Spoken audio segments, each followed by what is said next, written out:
যেভাবে লেখা আছে আমি সেভাবেই পড়ছি। আসসালামু আলাইকুম রাসেল ভাই, কেমন আছেন? আশা করি ভালো আছেন। আমার নাম আশিক, আমি বর্তমানে যুক্তরাজ্যে বাস করছি।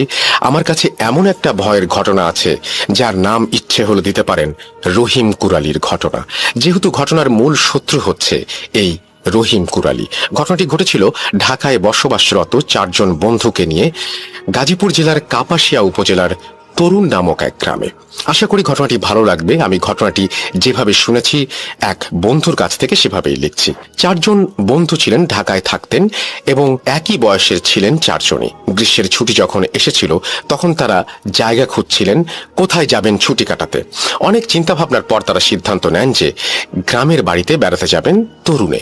তরুণ ছিল 4 জনের মধ্যে একজনের আত্মীয়র বাড়ি। এই গ্রামটাতে অনেক সুন্দর বন ও দেখার মতো অনেক সুন্দর দৃশ্য ছিল। তারা গাড়ি ভাড়া করে সকালবেলা রওনা দিল তরুণে এবং পৌঁছাতে পৌঁছাতে বিকেল হয়ে যায়। ওখানে পৌঁছানোর পর গ্রামের মসজিদে নামাজ পড়ে তারা বিশ্রাম নেয়। যদিও সন্ধ্যা আর তেমন বাকি নেই, তবুও তারা সিদ্ধান্ত নেয় যে আজকেই তারা বন ঘুরে দেখবে এবং সন্ধ্যার পরও তারা ওই বনে সময় কাটাবে। তাদের মধ্যে একজন ছিল ভীতু এবং সহজেই ভয় পেত সে। তিনি এই ব্যাপারে একটু অসম্মতি জানালেন এবং বললেন যে তো আগামীকাল গেলেও তো হয়, আজকেই কেন যেতে হবে? আজকে যে যেতে হবে এমন তো নয়। কিন্তু অন্যান্যরা সাহসী থাকায় তারা বলেন যে না, আজকেই যাওয়ার ইচ্ছে অনেক, তাই আর দেরি না করতে, এবং তুই যদি বাড়ি যেতে চাস তাহলে থেকে যা, আমরা যাব। সিদ্ধান্ত অনুযায়ী তারা সকলে রওনা দেয় বনের ভেতরে। বনে প্রবেশ করার রাস্তায় তারা যখন যায় তখন একটা লোককে দেখতে পায় এবং লোকটা তাদেরকে জিজ্ঞেস করে তারা কোথায় যাচ্ছে। এমন সময় তারা বলে এই বনটা তো অনেক সুন্দর, তাই আমরা একটু দেখতে যাচ্ছি। ওই লোকটা তাদেরকে যেতে মানা করে এবং বলে কিছুক্ষণ পরই তো সন্ধ্যা নেমে আসবে, সন্ধ্যার সময় বনে প্রবেশ করা ঠিক না। কারণ জানতে চাইলে তিনি শুধু বলেন জায়গাটা তেমন ভালো নয়, কিন্তু আর কিছু বলেননি ওই লোকটা। তারা ওই লোকটাকে ধন্যবাদ জানিয়ে যেতে থাকেন বনের দিকে, লোকটার কথা অমান্য করেই। তারা ভেবেছিলেন যে হয়তো লোকটা মনে করেছিলেন তারা হারিয়ে যাবে, এই ভয়ে নিষেধ করেছেন। প্রবেশ করার পর ঘুরতে লাগলেন তারা। গাছপালা, হাওর বাওর সবকিছুই নাকি অনেক সুন্দর ছিল। তারা মুগ্ধ হয়ে গিয়েছিলেন। কিন্তু আরো কিছুক্ষণ পরেই সন্ধ্যা নেমে আসলো এবং মনে হলো অনেক দ্রুতই আকাশ অন্ধকার হয়ে গিয়েছিল।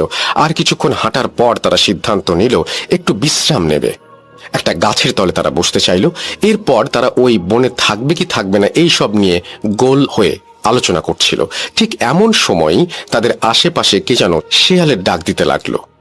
ডাকটা এমন ছিল যে শেয়ালের ডাক বলা ঠিক হবে না, বরং অনেকটা মানুষের কণ্ঠের মতো মনে হচ্ছিল, যে মানুষই মনে হয় শেয়ালের ডাকটি দিচ্ছে। তাই শব্দটা ছিল ভয়ঙ্কর এবং শোনার পর তারা কৌতূহল বশত ওইখানে যায় কি হয়েছে দেখার জন্য। এবং কিছু না পাওয়ার পর তারা আরেকটা শব্দ শোনে, একই রকম কিন্তু এইবার অপর দিক থেকে আসছে। তখন তারা ওই দিকে যেতে চায়, কিন্তু তাদের মধ্যে সবচেয়ে বেশি যে ভয় পায় সে একটু দূরে দাঁড়িয়ে একটা কুড়ালের শব্দ শোনে, যিনি কুড়াল দিয়ে খুব দ্রুতভাবে অনেকগুলো গাছে আঘাত করছিলেন। এটা দেখে সে একটু ভয় পায় এবং ওনাদের বন্ধুদেরকে ডাকে। তার বন্ধুরা শব্দের কারণটা বের করতে পারে এবং তার কাছে যায় এবং জিজ্ঞেস করে কি হয়েছে। তখন ওই ছেলেটা কুড়ালিটিকে দেখিয়ে দেয় এবং বন্ধুদেরকে বলে যে এই সময় তো এখানে গাছ কাটার কথা নয়। তাছাড়া ওই লোকটার আচরণ অনেক অদ্ভুত। সাধারণত কেউ একটা গাছ কাটলে সময় নিয়ে পুরো গাছটা কাটে, কিন্তু তিনি সব গাছে আঘাত করে যাচ্ছেন, যেন মনে হচ্ছিল তিনি শত্রুদের ধ্বংস করতে গেছেন। বন্ধুরা সিদ্ধান্ত নেয় তারা একত্রে যাবে এবং ওই কুড়ালির কাছে যাবে এবং তাকে জিজ্ঞেস করবে। তারা যখন কুড়ালিটার দিকে একটু এগোতে লাগলো তখন তারা দেখতে পেল যে যেসব গাছে উনি আঘাত করছিলেন কুড়াল দিয়ে, সেই সব গাছগুলোর মধ্য থেকে রক্ত বের হচ্ছে। তারা স্পষ্ট দেখতে পেল লাল রক্ত গাছগুলো থেকে বেরিয়ে আসছে। এই দৃশ্য দেখার পর ভীতু হয়ে ছেলেটি প্রচুর ভয় পায়। যে ভীতু ছিল সবচেয়ে বেশি, সে সবচেয়ে বেশি ভয় পায়। তাদের মধ্যে দুজন যাওয়ার চেষ্টা করে কুড়ালির কাছে, কৌতূহল বসে তারা যখনই যায় গিয়ে দেখতে পায় যে কুড়ালিটি আর সেখানে নেই, কোথায় যেন উধাও হয়ে গেছে। তারা তখন খোঁজাখুঁজি বন্ধ করে এবং সব বন্ধুরা একত্রিত হয় এবং তখনই দেখে যে রহিম কুড়ালি অনেক দূরের জায়গায় একটি গাছে দাঁড়িয়ে আছে এবং যেন মনে হচ্ছে তাদের দিকে তাকিয়ে আছে। তারা এটা দেখে আরো বেশি ভয় পায়, কেননা রহিম সাহেব যেখানে আগে দাঁড়িয়েছিলেন সেখান থেকে অনেকটা দূরে দাঁড়িয়ে আছেন। এমন সময় 4 বন্ধুর মধ্যে ভিতরটার সামনে ওই রহিম কুড়ালি হাজির হয় এবং ওনার চেহারা নাকি ছিল রক্তাক্ত, যেমন কেউ ওনাকে কুড়াল দিয়ে আঘাত করেছে। মুখমণ্ডল তার সবকিছু রক্তে ভেজা ছিল।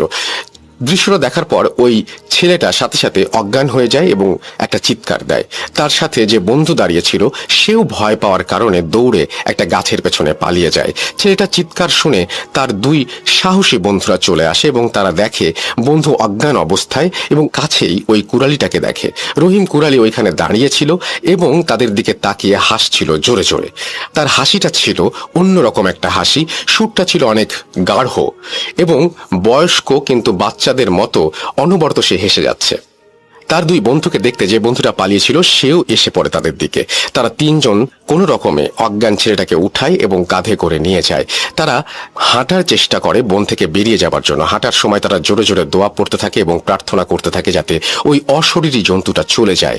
তারা যখনই দোয়া পড়তে শুরু করে তখনই নাকি অদ্ভুত হাসিটা থেমে যায়। তারা অনেকক্ষণ যাবৎ হাঁটার পর বন থেকে বের হতে পারে না। বারে বারে তারা পথ ভুল করে কোনো এক কারণে।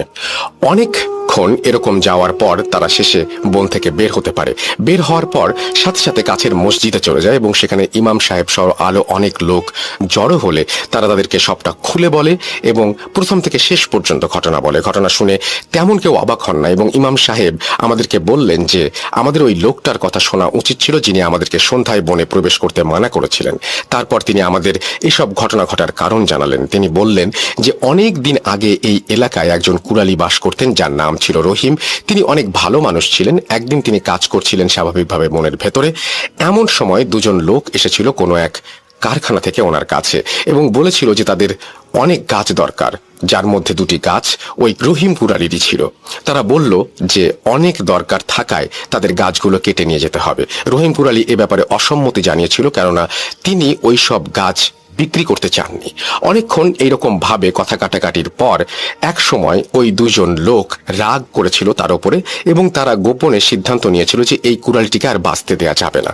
তখন তারা তার কাছ থেকে একটা কুড়াল নিয়ে রহিমের মুখে এবং শরীরের বিভিন্ন জায়গায় আঘাত করে নির্মমভাবে হত্যা করে।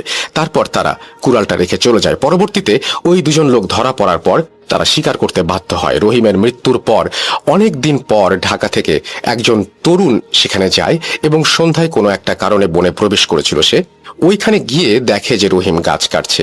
এই লোকটা জানতো না যে রহিম মারা গিয়েছে, তাই সে তার কাছে যায় এবং জিজ্ঞেস করে এত অন্ধকারে সে গাছ কাটছে কেন। কিন্তু সে কোনো জবাব পায় না এবং দেখে যে রহিম তার কাছ থেকে দূরে সরে যাচ্ছে। সেই আচরণ দেখে অবাক হয়, কেননা রহিম তার সাথে সবসময় ভালো ব্যবহার করত। সে এই ঘটনা তাদের ওইখানে বাজারে গিয়ে কিছু মানুষদের বলে, কিন্তু তারা এটাকে মশকারি হিসেবে উড়িয়ে দেয়। তারা তাকে জানায় যে রহিম তো বেশ অনেকদিন আগেই মারা গেছে, তাকে হত্যা করা হয়েছিল। এই কথা শুনে লোকটা ভয় পায় এবং বলে যে অসম্ভব, আমি যদি সত্যিই তাকে দেখি আমার মনের ভুল হতে পারে না। এর কয়েকদিন পর আবারও তাকে বনের ভেতরে দেখতে পায়। যারা সন্ধ্যার সময় প্রবেশ করে তারা ওই বনে সবসময় রহিম কুড়ালিকে দেখতে পায়। অনেকেই রহিমকে দেখে, কিন্তু তারা কাছে গিয়ে দেখে যে সে অদৃশ্য হয়ে যাচ্ছে। এই ঘটনা শোনার পর তারা বনে প্রবেশ করতে চায় না। তার পরদিনই ওখান থেকে রওনা হয়ে বাড়ির দিকে চলে আসে। তারা যখন ঢাকায় পৌঁছায় তখন তাদের শরীরে প্রচন্ড জ্বর আসে, কিন্তু পরবর্তীতে সুস্থ হয়। এই ঘটনার পর তারা গাজীপুর আর আসেনি, কোনো গ্রামেও যায়নি। এই ছিল ঘটনা। ঘটনা ভালো লাগলে শেয়ার করবেন। আমরা চলে যাচ্ছি আমাদের পরের ঘটনায়। যেভাবে লেখা আছে আমি সেভাবেই পড়ছি। আসসালামু আলাইকুম রাসেল ভাই ও প্রিয় লিসেনার, আশা করি আপনারা সকলেই ভালো আছেন। আমি সিফাত, বর্তমানে আমি চট্টগ্রাম বিশ্ববিদ্যালয়ের পদার্থ বিজ্ঞান বিভাগে অধ্যয়ন করছি। আমি চট্টগ্রামের রহমাননগর এরিয়াতে বসবাস করি। আজ আমি আপনাদের সাথে যে ঘটনাটি শেয়ার করব সেটি আমি আমার এক নিকট আত্মীয়ের কাছ থেকে কালেক্ট করেছি। বেশি কথা না বাড়িয়ে আমি ঘটনায় চলে যাচ্ছি। ঘটনাটি আমার আত্মীয় আমাকে যেভাবে বলেছিলেন আমি ঠিক সেভাবেই শেয়ার করছি। আমার নাম সাইফ। আমি বর্তমানে একটি আইটি সেক্টরে কর্মরত আছি। আমি চাকরিতে জয়েন করেছি, বেশি দিন হয়নি। আমি ছেলেবেলা থেকেই সকলের সাথে খুব ভালোভাবেই মিশতে পারতাম। এই জন্য আমার অফিসের সকলের সাথে আমার খুব দ্রুত ভালো বন্ধুত্ব হয়ে যায়। আমাদের আইটি সেক্টরে আমার এক কলিগ ছিল, তার নাম আরিফ। আরিফ খুবই শান্ত স্বভাবের ছেলে ছিল এবং অফিসের কারো সাথে তেমন কোনো কথা বলতো না। আমি অফিসে গিয়ে দেখতাম সে সবার আগে অফিসে চলে এসেছে এবং সে তার ডেস্কে বসে কাজ করছে এবং কাজ শেষে কারোর সাথে কথা না বলে অফিস থেকে একাই নিজে চলে যেত। এমনকি অফিসে কর্মরত অনেকেই কাজ করতে করতে টায়ার্ড হয়ে গেলে অফিসের পিয়নদের কাছে চা নাস্তা আনার জন্য বলতো, কিন্তু আমি আরিফকে কখনোই পিয়নের কাছে চা নাস্তা আনার কথা বলতে দেখিনি। রোজ অফিসে এসে সে একা একাই বেরিয়ে যেত। তার এই ব্যবহারটা আমার কাছে খুবই আজব লাগতো। এভাবে কয়েকদিন যাওয়ার পর একদিন আরিফের জন্মদিন চলে আসে। অফিসের সকলে মিলে আরিফকে সারপ্রাইজ দেবে বলে ঠিক করে।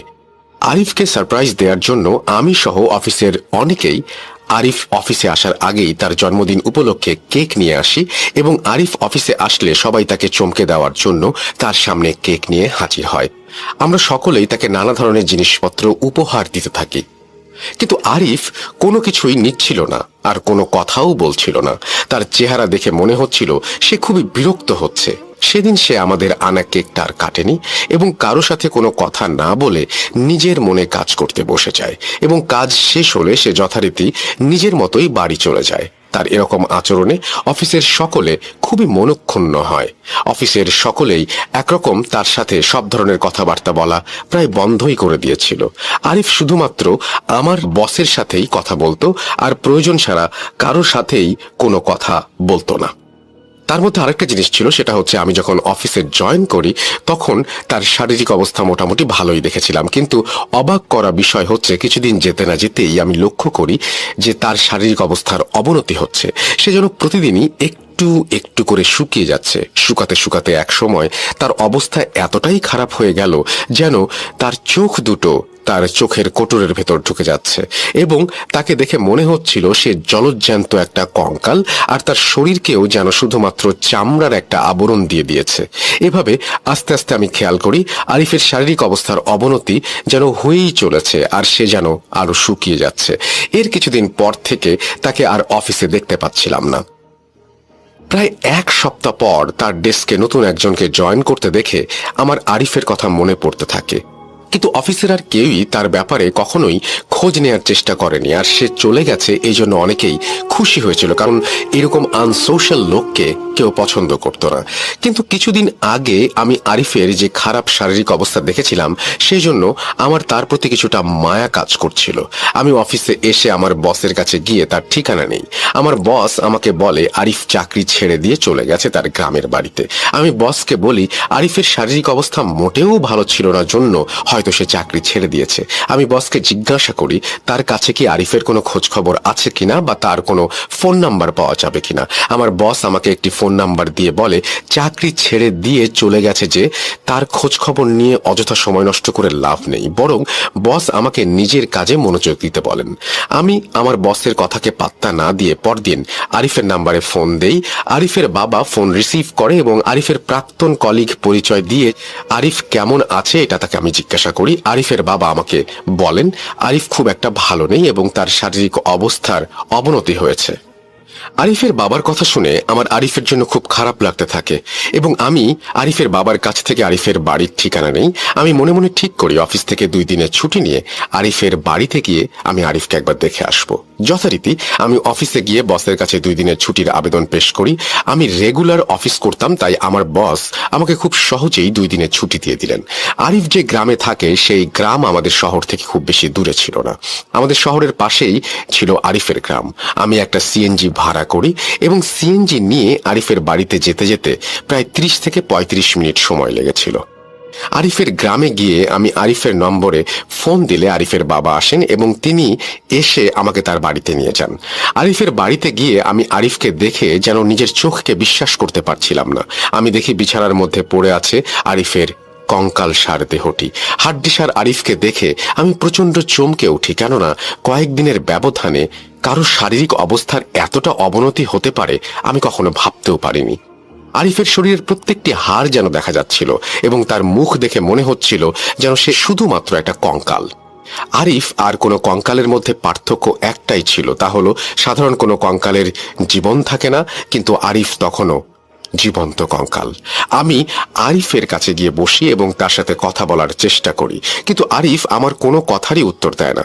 এরপর আরিফের বাবাকে গিয়ে জিজ্ঞাসা করি আরিফের এরকম অবস্থা কিভাবে হলো, আর ওর কোনো ধরনের রোগ আছে কিনা, যদি কোনো রোগ থাকে তাহলে তার চিকিৎসা করানো হয়েছে কিনা।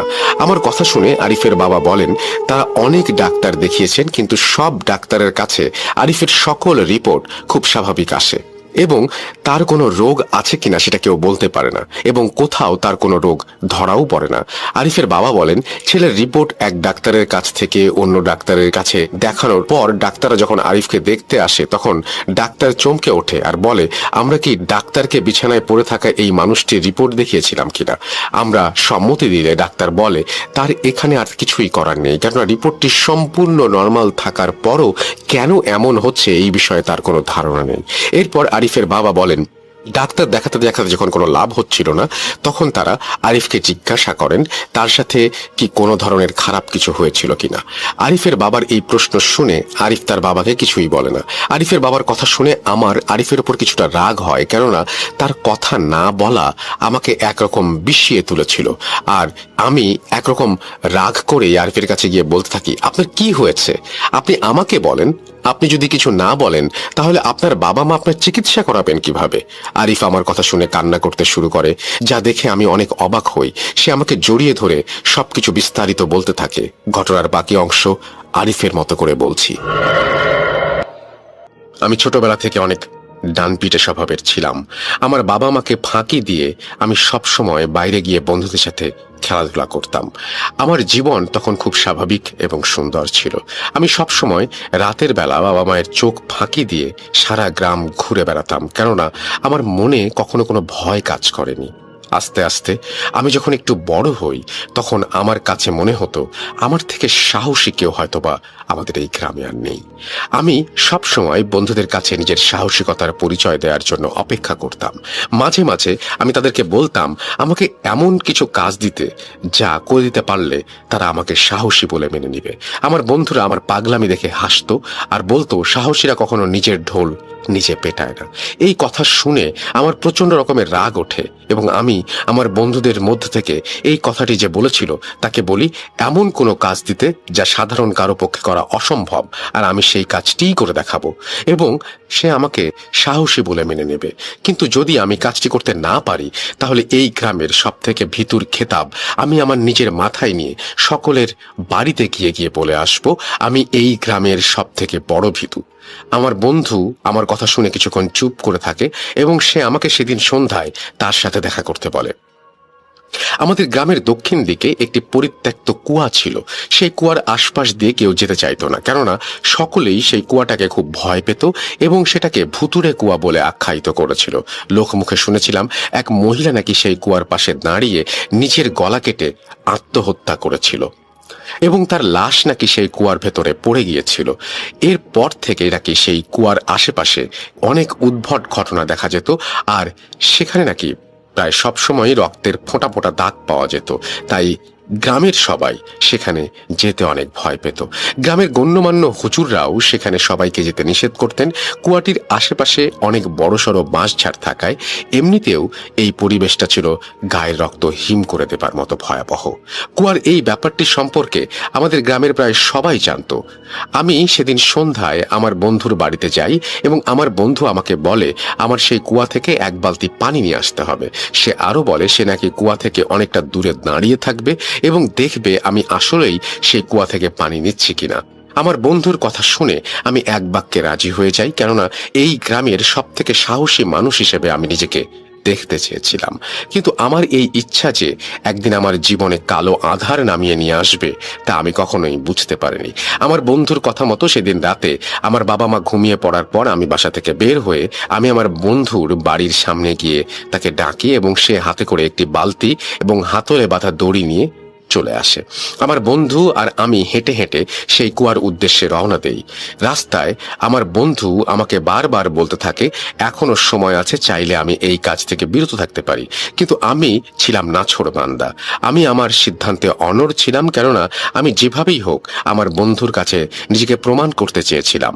তাই আমি আমার বন্ধুকে চুপ থাকতে বলি। একসময় আমরা সেই পরিত্যক্ত কুয়ার সামনে গিয়ে পৌঁছাই। যখন আমি কুয়ার কাছে আসি তখন আমার বন্ধুর মধ্যে আজব এক ধরনের ভয় লক্ষ্য করি। কুয়াটি আমার বন্ধুর থেকে অনেক দূরে ছিল, কিন্তু সে কুয়াটি দেখে বারবার কেমন আঁতকে উঠছিল এবং আমাকে বারবার যেতে নিষেধ করছিল। কিন্তু আমি একরকম জেদ করে তার হাত থেকে বালতিটি নিয়ে কুয়ার কাছে যাই। তখন আমিও মনে মনে কিছুটা ভয় অনুভব করছিলাম। কুয়ার কাছে আমি যখন যাই এবং গিয়ে বালতিটি কুয়ার ভেতরে নিক্ষেপ করি, হালকা চাঁদের আলোতে আমি কুয়ার ভেতর পানি টলমল করতে দেখেছিলাম। কিন্তু অবাক করা ব্যাপার হলো, আমি যখন বালতিতে পানি ভরিয়ে সেটি উপরে তুলে আনি তখন দেখি বালতির ভেতর পানির বদলে উঠে এসেছে তাজা রক্ত। সেই রক্ত দেখে আমি ভয়ে বালতিটি ছুঁড়ে কুয়ার ভেতরে ফেলে দেই। কিন্তু পরক্ষণেই আবার নিজেকে সাহসী প্রমাণ করার জন্য আমি এই সব কিছুকে মনের ভুল ভেবে বালতিটি আবার তুলে নিয়ে আসি এবং এবারও আমি আগের মতোই দেখতে পাই বালতিটিতে তাজা রক্ত। এবার আমি সত্যি সত্যি ভয় পেয়ে যাই এবং কুয়ার ভেতর থেকে চাপার স্বরে কয়েকটা আওয়াজ শুনতে পাই। পরক্ষণেই মনে হলো কেউ যেন আমার কানের কাছে ফিসফিস করে বলছে, পারবি না, এখান থেকে কিছুই নিয়ে যেতে পারবি না, নিজের জীবনটাও দিয়ে যেতে পারবি না, পারবি না, পারবি না। এই কথা শুনে আমি আল্লাহর নাম নিয়ে এক দৌড়ে কুয়ার কাছ থেকে চলে আসার সময় একটি ইটের সাথে হোঁচট খেয়ে মাটিতে পড়ে যাই। মাটিতে পড়ে যাওয়ার পর আমার হাত অনেকটা কেটে যায় এবং প্রচুর রক্ত পড়তে থাকে। আমার বন্ধুর সহযোগিতায় সেদিন আমি কোনোভাবে জীবন নিয়ে বাসায় ফিরে আসি। কিন্তু বাসায় এসব জানলে অনেক বকা খাবো জন্য আমি বাসায় এসে গামছা ছেড়ে আমার হাত বেঁধে নেই এবং আমার মা যখন আমাকে জিজ্ঞেস করে আমার হাতে কি হয়েছে তখন আমি আমার মাকে বলি রাতের বেলা বাথরুমে যাওয়ার সময় পড়ে গিয়েছিলাম, তাই হাত কেটে গেছে। এর কিছুদিন পরে লেখাপড়ার উদ্দেশ্যে আমি শহরে চলে আসি। সবকিছু স্বাভাবিক ও ঠিকঠাক চলছিল তখন। আস্তে আস্তে আমি সেই ঘটনাটিকে সম্পূর্ণভাবে ভুলে যাই। লেখাপড়া শেষ করে যখন চাকরি পেলাম তখন একবার বাড়িতে বেড়াতে এসে আমার সেই বন্ধুর সাথে আমার দেখা হয়। আমার সেই বন্ধুটি আমাকে দেখে হাসতে থাকে এবং সেদিনের কথা মনে করিয়ে দেয়। তখন আমি কৌতূহল বশত তাকে জিজ্ঞেস করি আমি যে এতবার কুয়া থেকে বালতি ভরে রক্ত তুললাম সেটা দেখেছে কিনা। আমার বন্ধু আমার কথা শুনে হাসতে হাসতে বলে আমি নাকি তাকে ভয় দেখানোর চেষ্টা করেছি। তখন আমি তাকে বলি আমি তাকে কোনো ধরনের ভয় দেখানোর চেষ্টা করছি না, আমি তাকে শুধুমাত্র প্রশ্ন করছি এটা জানার জন্য যে সেদিন আমার হাতে তুলে নিয়ে আসা বালতিতে সে কোনো রক্ত দেখেছে কিনা। তখন আমার বন্ধু আমাকে বলে কুয়ার ভেতর থেকে রক্ত আসবে কোত্থেকে, আমি পানিই দেখেছি। আমার বন্ধুর কথা শুনে আমি বেশ অবাক হয়ে যাই, কেননা আমি এত রক্ত দেখেছিলাম কিন্তু আমার বন্ধু কিছুই দেখল না। এইটা কিভাবে সম্ভব? আগ্রহবশত সেদিন আমি সেই কুয়ার সামনে গিয়ে কুয়ার ভেতরে পানি দেখা যাচ্ছে এবং সেখানে পড়ে থাকা একটি বালতি তুলে দেখি কুয়ার ভেতর থেকে পানি উঠে আসছে। কোনো রক্ত সেদিন আমি দেখতে পাইনি। মনের ভুল ভেবে এসব চিন্তা ভাবনা বাদ দিয়ে আমি সেদিন বাসায় চলে আসি। কিন্তু সেদিন বাসায় আসার পর আমি সকালে ঘুম থেকে উঠে লক্ষ্য করি রাতের বেলা আমি ঘুমানোর পর সকালের ঘুম থেকে উঠে আমার সারা শরীর প্রচণ্ড দুর্বল অনুভব করতে থাকি। আমি ভাবি হয়তোবা অফিস শেষ করে জার্নি করে বাড়িতে এসেছি তাই এরকম হচ্ছে। আমি ব্যাপারটাকে খুব একটা পাত্তা দেই না এবং ভাবি হয়তোবা আগামীকালই সবকিছু ঠিক হয়ে যাবে। কিন্তু এর পর দিন আমার শরীর আরো বেশি দুর্বল হয়ে পড়ে। বাসায় আমার মা আমার জন্য গরুর মাংস, মুরগির মাংস সহ নানা পদের মাছ রান্না করে আমাকে খাওয়ানোর পরও আমি দুর্বল হয়ে যাচ্ছিলাম এবং কেন দুর্বল হচ্ছিলাম সেটা আমার মাথায় আসছিল না। আমি ভাবি কাজ করে অভ্যাস, তাই বাড়িতে আসার কারণে শুয়ে বসে আছি, এই জন্যই হয়তো এরকম লাগছে। কর্মক্ষেত্রে ফিরে গেলে সব ঠিক হয়ে যাবে ভেবে আমি সেদিন আমার কর্মক্ষেত্রের উদ্দেশ্যে রওনা দিই। শহরে আমি কয়েকজনের সাথে একটি ফ্ল্যাট শেয়ার করে থাকতাম। ফ্ল্যাটে ফিরে এসে আমি রাতের খাবার খাই এবং আমার সারা শরীর অনেক দুর্বল হয়ে যাচ্ছিল। কারোর সাথে দেখা না করে আমি ঘুমিয়ে পড়ি। পরদিন সকালে আমার ফ্ল্যাটের অন্য সদস্যরা আমাকে দেখে চমকে যায় এবং বলে আমি নাকি অনেক শুকিয়ে গিয়েছি। আমি তাদের কথা শুনে অবাক হইনি, কারণ আমার নিজের কাছেও এমনটাই মনে হচ্ছিল। সেদিন অফিসে যাওয়ার আগে রাস্তায় নিজের ওজন মেপে দেখে আমি আঁতকে উঠি। আমার ওজন ছিল 81 কেজি। আর 3 দিন বাড়ি থেকে ভালো মন্দ খাওয়ার পর যেখানে আমার ওজন বাড়ার কথা সেখানে 74 কেজি নেমে এসেছিল। 3 দিনে 7 কেজি কমে যাওয়াটা আমার কাছে কিছুতেই বিশ্বাসযোগ্য মনে হচ্ছিল না। সেদিন অফিস শেষে আমি ডাক্তারের কাছে যাই এবং আমার সকল সমস্যার কথা ডাক্তারকে জানাই। ডাক্তার আমাকে কিছু টেস্ট দেন এবং আগামীকাল তার সাথে দেখা করতে বলেন। টেস্ট করানো শেষ হলে আমি পরদিন টেস্টের রিপোর্ট নিয়ে ডাক্তারের কাছে যাই এবং ডাক্তার আমার টেস্ট দেখে বলেন তিনি কোনো সমস্যা খুঁজে পাচ্ছেন না। তিনি আমাকে বলেন হয়তোবা আমার শরীরে রক্ত শূন্যতা হয়েছে, তাই তিনি আমাকে বেশি করে শাকসবজি, ভিটামিন এ এবং গরুর কলিজা খাওয়ার উপদেশ দেন এবং বলেন এতে হয়তোবা আমি উপকার পাবো। সেদিন বাড়ি ফেরার পথে আমি কিছু শাকসবজি, ফলমূল ও কয়েক কেজি গরুর কলিজা কিনে বাসায় আসি এবং বাড়িতে এসে নিজেই সেটা রান্না করি এবং রাতের বেলা আমি গরুর কলিজা দিয়ে ভাত খেয়ে শুয়ে পড়ি। কিন্তু পরদিন সকালেও আমার শরীরে সেই দুর্বলতা অনুভব হচ্ছিল। সেদিন আমার শরীর এতটাই দুর্বল ছিল যে আমি সেদিন অফিসে যাইনি। সেদিন সারাদিন আমি ঘুমিয়ে কাটিয়ে দেই। রাতের বেলা আমার ফ্ল্যাটের একজন সদস্য আমার রুমে আসে এবং বলে রাতের বেলা আমার রুম থেকে অদ্ভুত কিছু আওয়াজ শুনতে পাচ্ছে। আমি বাড়ি থেকে ফিরে আসার পর থেকে এমনটা হচ্ছে। আমি তাকে বলি আমি রাতের বেলায় ঘুমিয়ে থাকি, আর কোনো আওয়াজ হওয়ার কথা না এবং আমি কখনো খেয়াল করিনি। কিন্তু আমার ফ্ল্যাটমেট বারবারই বলছিল সে নিজে এবং কয়েকজন মিলে সেই আওয়াজ শুনেছে, কিন্তু দরজা বন্ধ থাকায় তারা কিছু দেখতে পায়নি। আমি কি রকম আওয়াজ শুনেছে জিজ্ঞাসা করলে তারা বলে আওয়াজটা কেমন যেন হাসির মতো একটা আওয়াজ। আমার ফ্ল্যাটমেটের কথা শুনে আমি কিছুটা অবাক হই এবং রাতের বেলা রুমে কি হচ্ছে সেটা জানার সিদ্ধান্ত নেই। আমি মনে মনে ভাবতে থাকি যদি আমি জানতে পারি আমার সাথে কি হচ্ছে তাহলে হয়তোবা শরীরের দুর্বলতার কারণ আমি বের করতে পারবো। যেই ভাবা সেই কাজ। সেদিন রাতের বেলা আমি আমার ফ্ল্যাটমেটকে দিয়ে দোকান থেকে অনেক কফি এবং চা পাতার প্যাকেট কিনে আনি। রাতের বেলা আমি কিছুতেই ঘুমাবো না জন্য সারা রাত ধরে চা খাই এবং টিভি দেখি, কিন্তু রাত 3টার পর আমার শরীর এতটাই দুর্বল হয়ে পড়ে যে আমার চোখে প্রচন্ড ঘুম আসে। অন্য কিছু চিন্তা না করে আমি নিজের বিছানায় গিয়ে শুয়ে পড়ি। কিছুক্ষণ পর আমি লক্ষ্য করি আমার রুমের জানালা দিয়ে ঠান্ডা বাতাস রুমে প্রবেশ করলো, কিন্তু সেই সময়টা ছিল বৈশাখ মাস এবং প্রচন্ড গরম পড়েছিল। তখন হুট করে ঠান্ডা বাতাস কোথা থেকে আসবে এই চিন্তায় আমি জানালার বাইরে তাকিয়ে থাকি বাইরে বাতাস হচ্ছে কিনা দেখার জন্য, কিন্তু আমি বাইরে তাকিয়ে দেখি গাছের একটা পাতাও নড়ছে না। এসব দেখতে দেখতে কখন যে আমি তন্দ্রাচ্ছন্ন হয়ে পড়ি। কিছুক্ষণ পর তন্দ্রাচ্ছন্ন অবস্থায় আমার মনে হতে থাকে রুমে কেউ যেন আছে এবং কেমন একটা যেন আওয়াজ হচ্ছে আমার রুম থেকে। আমি সাথে সাথে চোখ খুলি এবং যা দেখি তা দেখার পর আমার শরীরের রক্ত হিম হয়ে গিয়েছিল। আমি দেখি একটা নারী অবয়ব আমার পায়ের কাছে বসে আছে এবং আমার পায়ে তার দাঁত বসিয়ে আমার শরীর থেকে রক্ত চুষে খাচ্ছে। তার চেহারা অনেক ভয়ঙ্কর। তার দাঁতগুলো ছিল সূচালো আর ছিল ময়লা জট পাকানো চুল। তার দিকে চোখ পড়তেই সে আমার দিকে কুৎসিত একটা হাসি দেয়। আমি বোকার মতো তাকিয়ে তার এই সমস্ত কাজ দেখি এবং কিছুক্ষণ পর লাফ দিয়ে জানালার বাইরে চলে যায়। সে যখন জানালার কাছে গিয়ে লাফ দিল তখন মনে হলো সে যেন ধোঁয়ায় পরিণত হয়ে গেল। আমি আমার পায়ের দিকে তাকিয়ে দেখি আমার পায়ে কোনো ধরনের দাঁত বসানো বা কোনো ধরনের কামড়ের চিহ্নই নেই, কিন্তু আমি অনেক দুর্বল অনুভব করতে থাকি। তবুও আমি মনে করি আমার হয়তোবা অনেক ঘুম পেয়েছে, তাই আমি উল্টাপাল্টা দেখছি। হ্যালুসিনেশন ভেবে আমি সেদিনের মতো ঘুমিয়ে পড়ি। এর মাঝে অফিস করতে থাকি এবং আমার শরীর আরো দুর্বল হতে থাকে। কয়েকদিন পর রাতের বেলা হুট করে ঘুম ভাঙার পর আমি দেখি আবার সেই নারী অবয়বটি আমার পায়ের কাছে বসে আছে এবং পা থেকে রক্ত খাচ্ছে। আমি এক লাফ দিয়ে বিছানায় উঠে যাই এবং জিজ্ঞাসা করি কে আপনি?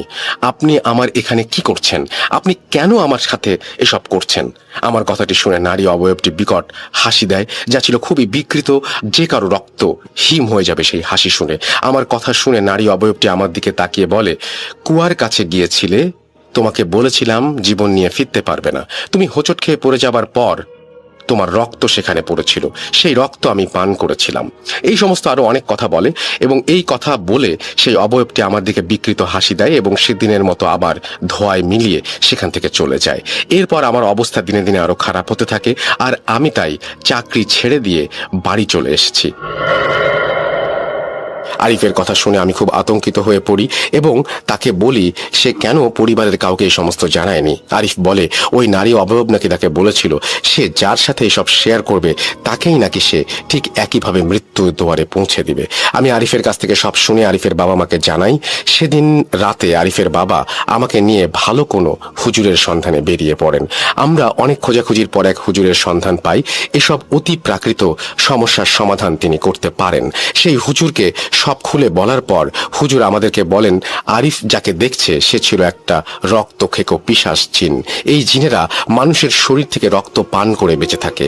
আরিফ যেদিন প্রথম সেই কুয়ার কাছে গিয়েছিল সেদিন আরিফ পড়ে যাওয়ার জন্য তার হাত কেটে যায় এবং সেখান থেকে বের হওয়া রক্ত সেই কুয়ার আশেপাশে পড়েছিল, আর সেই পিশাচ আরিফের সেই রক্ত পান করেছিল।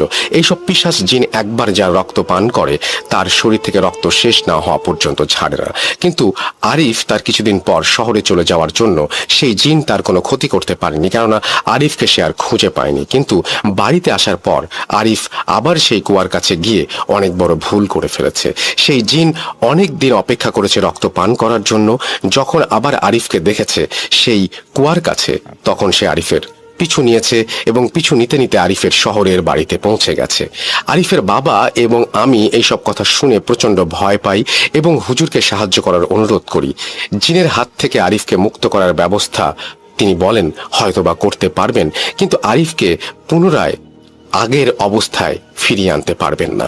হুজুর আমাদেরকে একটি তাবিজ দেন এবং বলেন এই তাবিজটি আজ রাত 3টার পর সেই কুয়ার কাছে গিয়ে কুয়ার ভেতরে ফেলে দিতে হবে, কেননা এখন না আটকালে হয়তো আমার সাথেও এমন কিছু হবে। যেহেতু সেই জিন আরিফকে বলেছিল যার সাথে আরিফ এগুলো শেয়ার করবে তার পরিণতি আরিফের মতোই হবে। হুজুর আমার হাতে একটা তাবিজ বেঁধে দিয়ে বলেন 41 দিন পর তা খুলে পানিতে ফেলে দিতে। তিনি আরও একটি তাবিজ দেন আরিফের জন্য এবং বলেন এটি আরিফের হাতে বেঁধে দিতে এবং আরিফ যেন এই তাবিজ তার শরীর থেকে কখনো আলাদা না করে। হুজুর আমাদেরকে সাবধান করে দিয়ে বলেন আরিফ যদি এই তাবিজ শরীর থেকে আলাদা করে তাহলে সেই জিন আবার আরিফের শরীর থেকে রক্ত খেতে আসবে, আর এইবার সে আরিফের শরীরের পুরো রক্তই খেয়ে চলে যাবে, যখন আরিফকে আর বাঁচানো সম্ভব হবে না। হুজুরের কথা মতো আরিফের বাবা আর আমি সেদিন রাত 3টার দিকে সেখানে গিয়ে তাবিজটা ফেলে আসে এবং তাবিজটি ফেলার পর সেখান থেকে বিকট কান্নার আওয়াজ শুনতে পাই এবং মনে হচ্ছিল কেউ আর্তনাদ করে সেখান থেকে বেরিয়ে আসার চেষ্টা করছে কিন্তু পারছে না।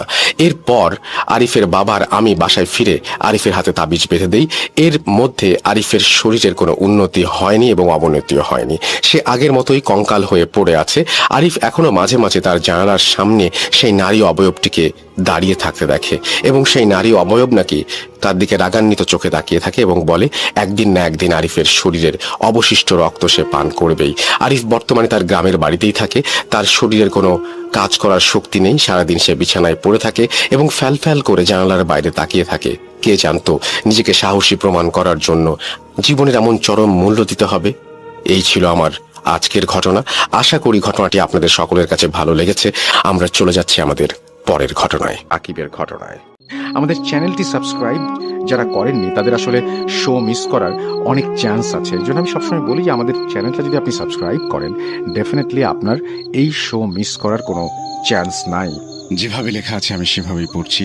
আসসালামু আলাইকুম রাসেল ভাই, আশা করি ভালো আছেন। আমি জানি আপনি সব সময় ভালোর দলে থাকেন, তাই আর জিজ্ঞেস করলাম না কেমন আছেন। আমি শাকিল আহমেদ বলছি, রাজশাহী মহানগরী নিউ মার্কেট ষষ্ঠীতলা থেকে। কিছুদিন আগে একটা ঘটনা পাঠিয়েছিলাম, কোনো কারণে হয়তো সেটা সিলেক্টেড হয়নি, তবুও মনে কিছু আশা নিয়ে আবারও লিখতে বসলাম।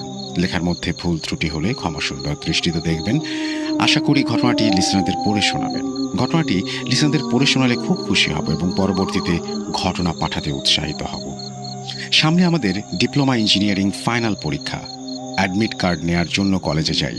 কলেজ থেকে অ্যাডমিট কার্ড নিয়ে বের হব, তখনই আমার খুব পুরনো একটা বন্ধুর সাথে দেখা হয়। দুজনে কলেজ থেকে অ্যাডমিট কার্ড নিয়ে গল্প করতে করতে যাচ্ছিলাম।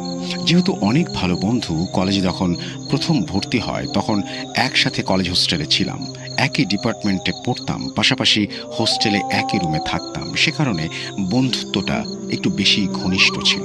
আমার সেই বন্ধুর নাম হৃদয়, বাসা নওগাঁ জেলা আত্রাই থানায়। কথায় কথায় তাকে এক পর্যায়ে জিজ্ঞেস করে বসি, বন্ধু তোর শরীর দিন দিন কেমন শুকিয়ে যাচ্ছে, বড় কোনো অসুখ বিসুখ হয়েছে নাকি? তখন আমার একটা হাত নিয়ে তার ডান হাতের কনুইয়ের একটু ওপরে রাখলো এবং বলল, এটা কি দেখো, কিছু আন্দাজ করতে পারো?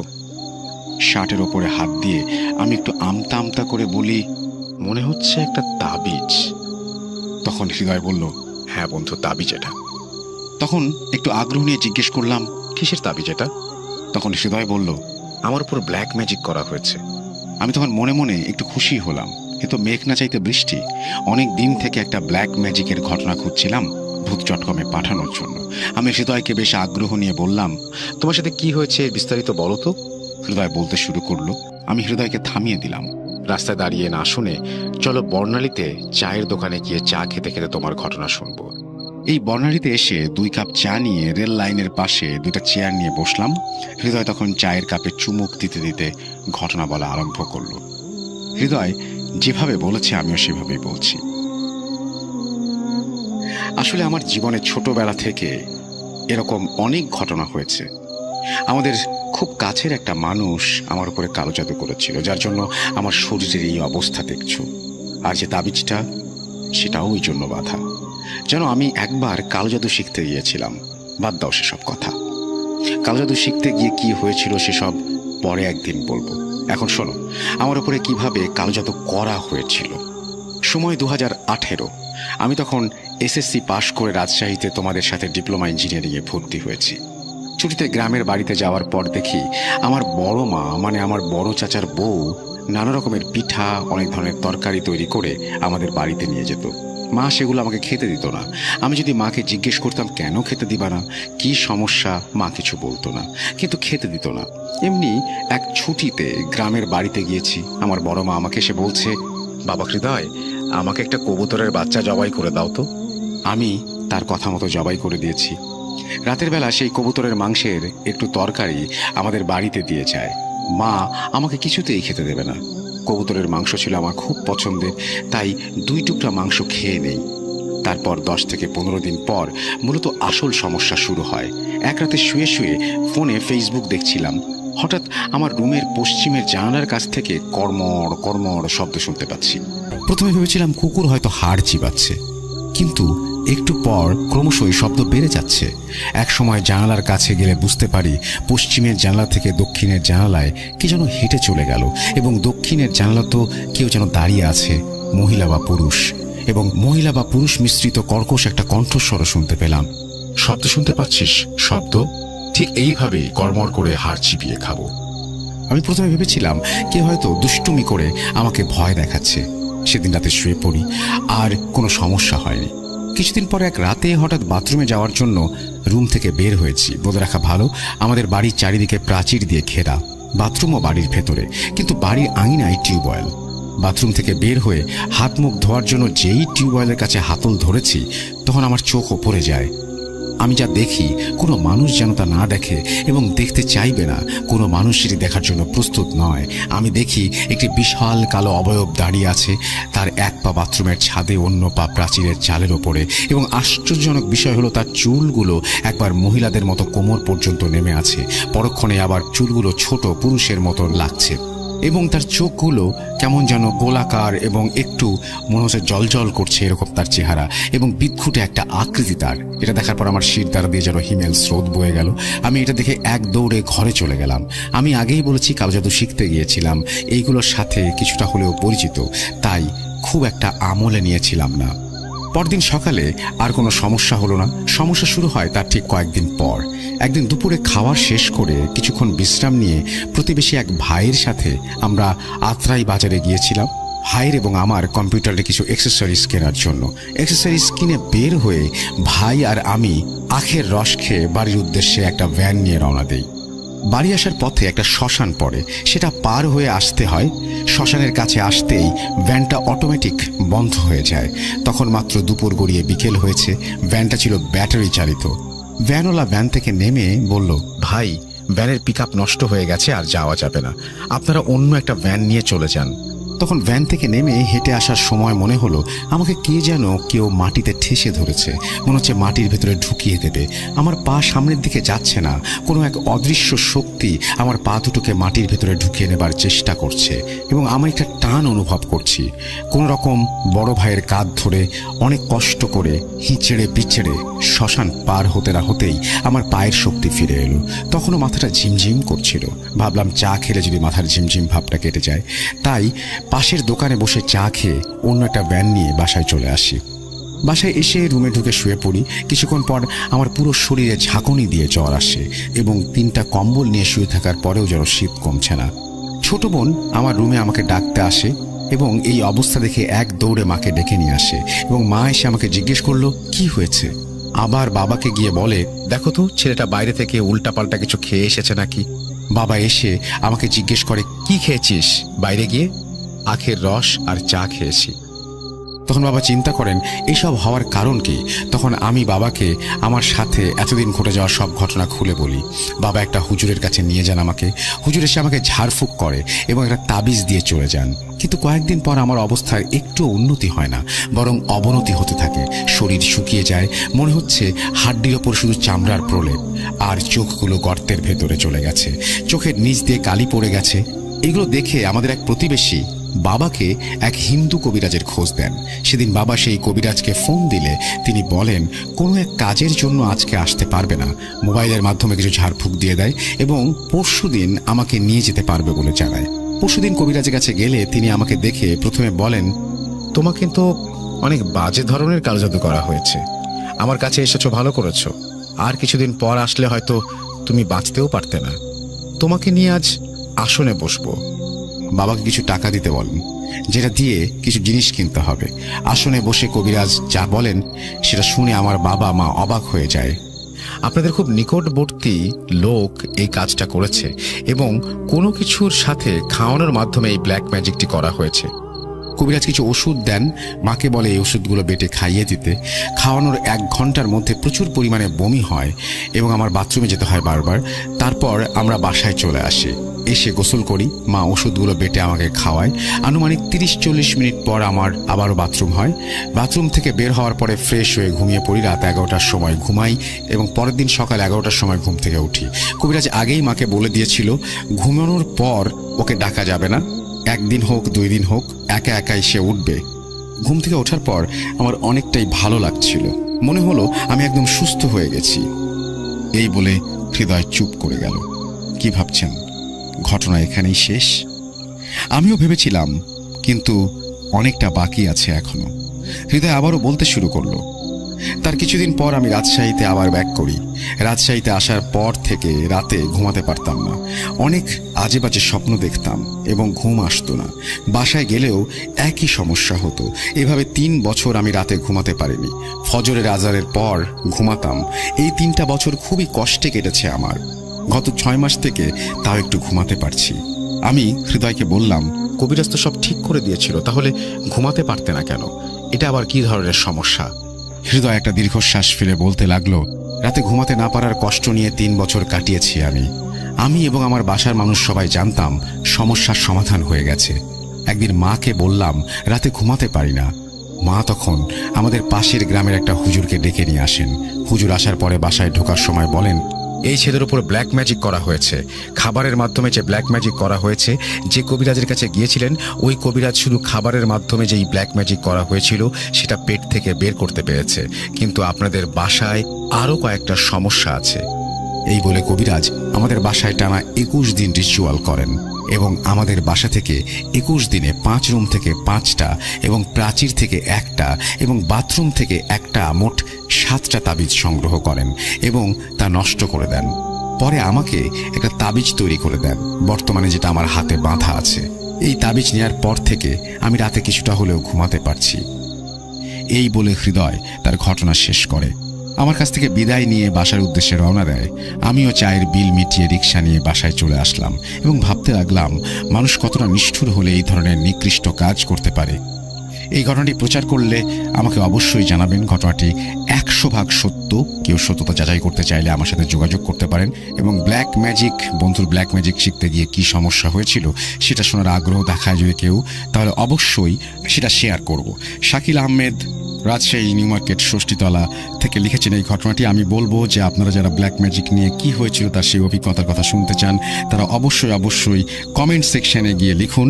আর আমরা চলে যাব আমাদের পরবর্তী ঘটনায়। আসসালামু আলাইকুম, আমি মোহাম্মদ বোরহান আহমেদ, বর্তমানে সৌদি আরবের একজন প্রবাসী। 2014 সালে চাকরির সুবাদে সৌদি আরবে পাড়ি জমালেও সেখানে পরিচিত বলতে তেমন কেউই ছিল না। তবে কিছুদিনের মাঝেই চাকরি সূত্রে বাংলাদেশে এক ভাইয়ের সাথে আমার পরিচয় ঘটে। বর্তমানে তিনি আমার রুমমেট এবং খুব কাছের বন্ধু। তার নাম মোহাম্মদ হাসান। গত 99তম এপিসোডে আপনারা হাসানের জীবনে ঘটে যাওয়া মর্মান্তিক সেই ঘটনার ব্যাপারে শুনেছেন এবং বেশ পছন্দও করেছেন।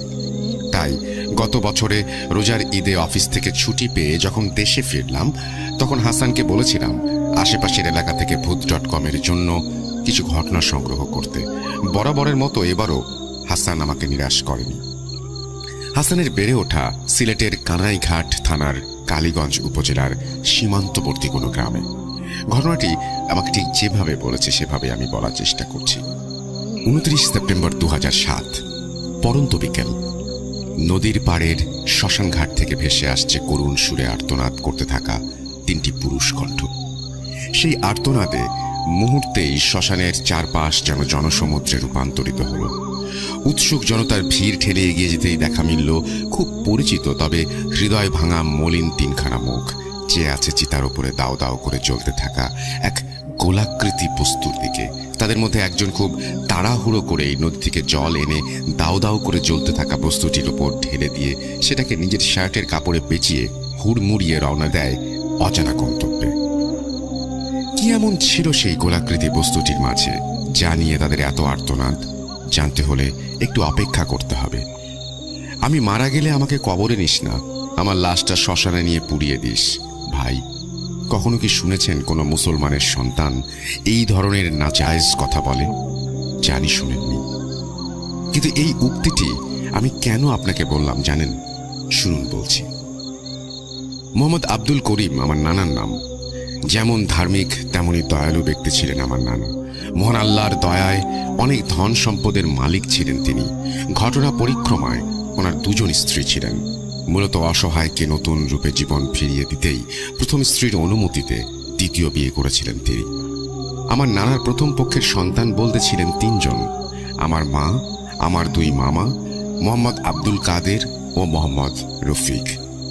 কাদের মামা ছিলেন সবার বড় এবং আমার মা সবার ছোট। অপরদিকে দ্বিতীয় পক্ষের ছিলেন একজন ছেলে এবং এক মেয়ে।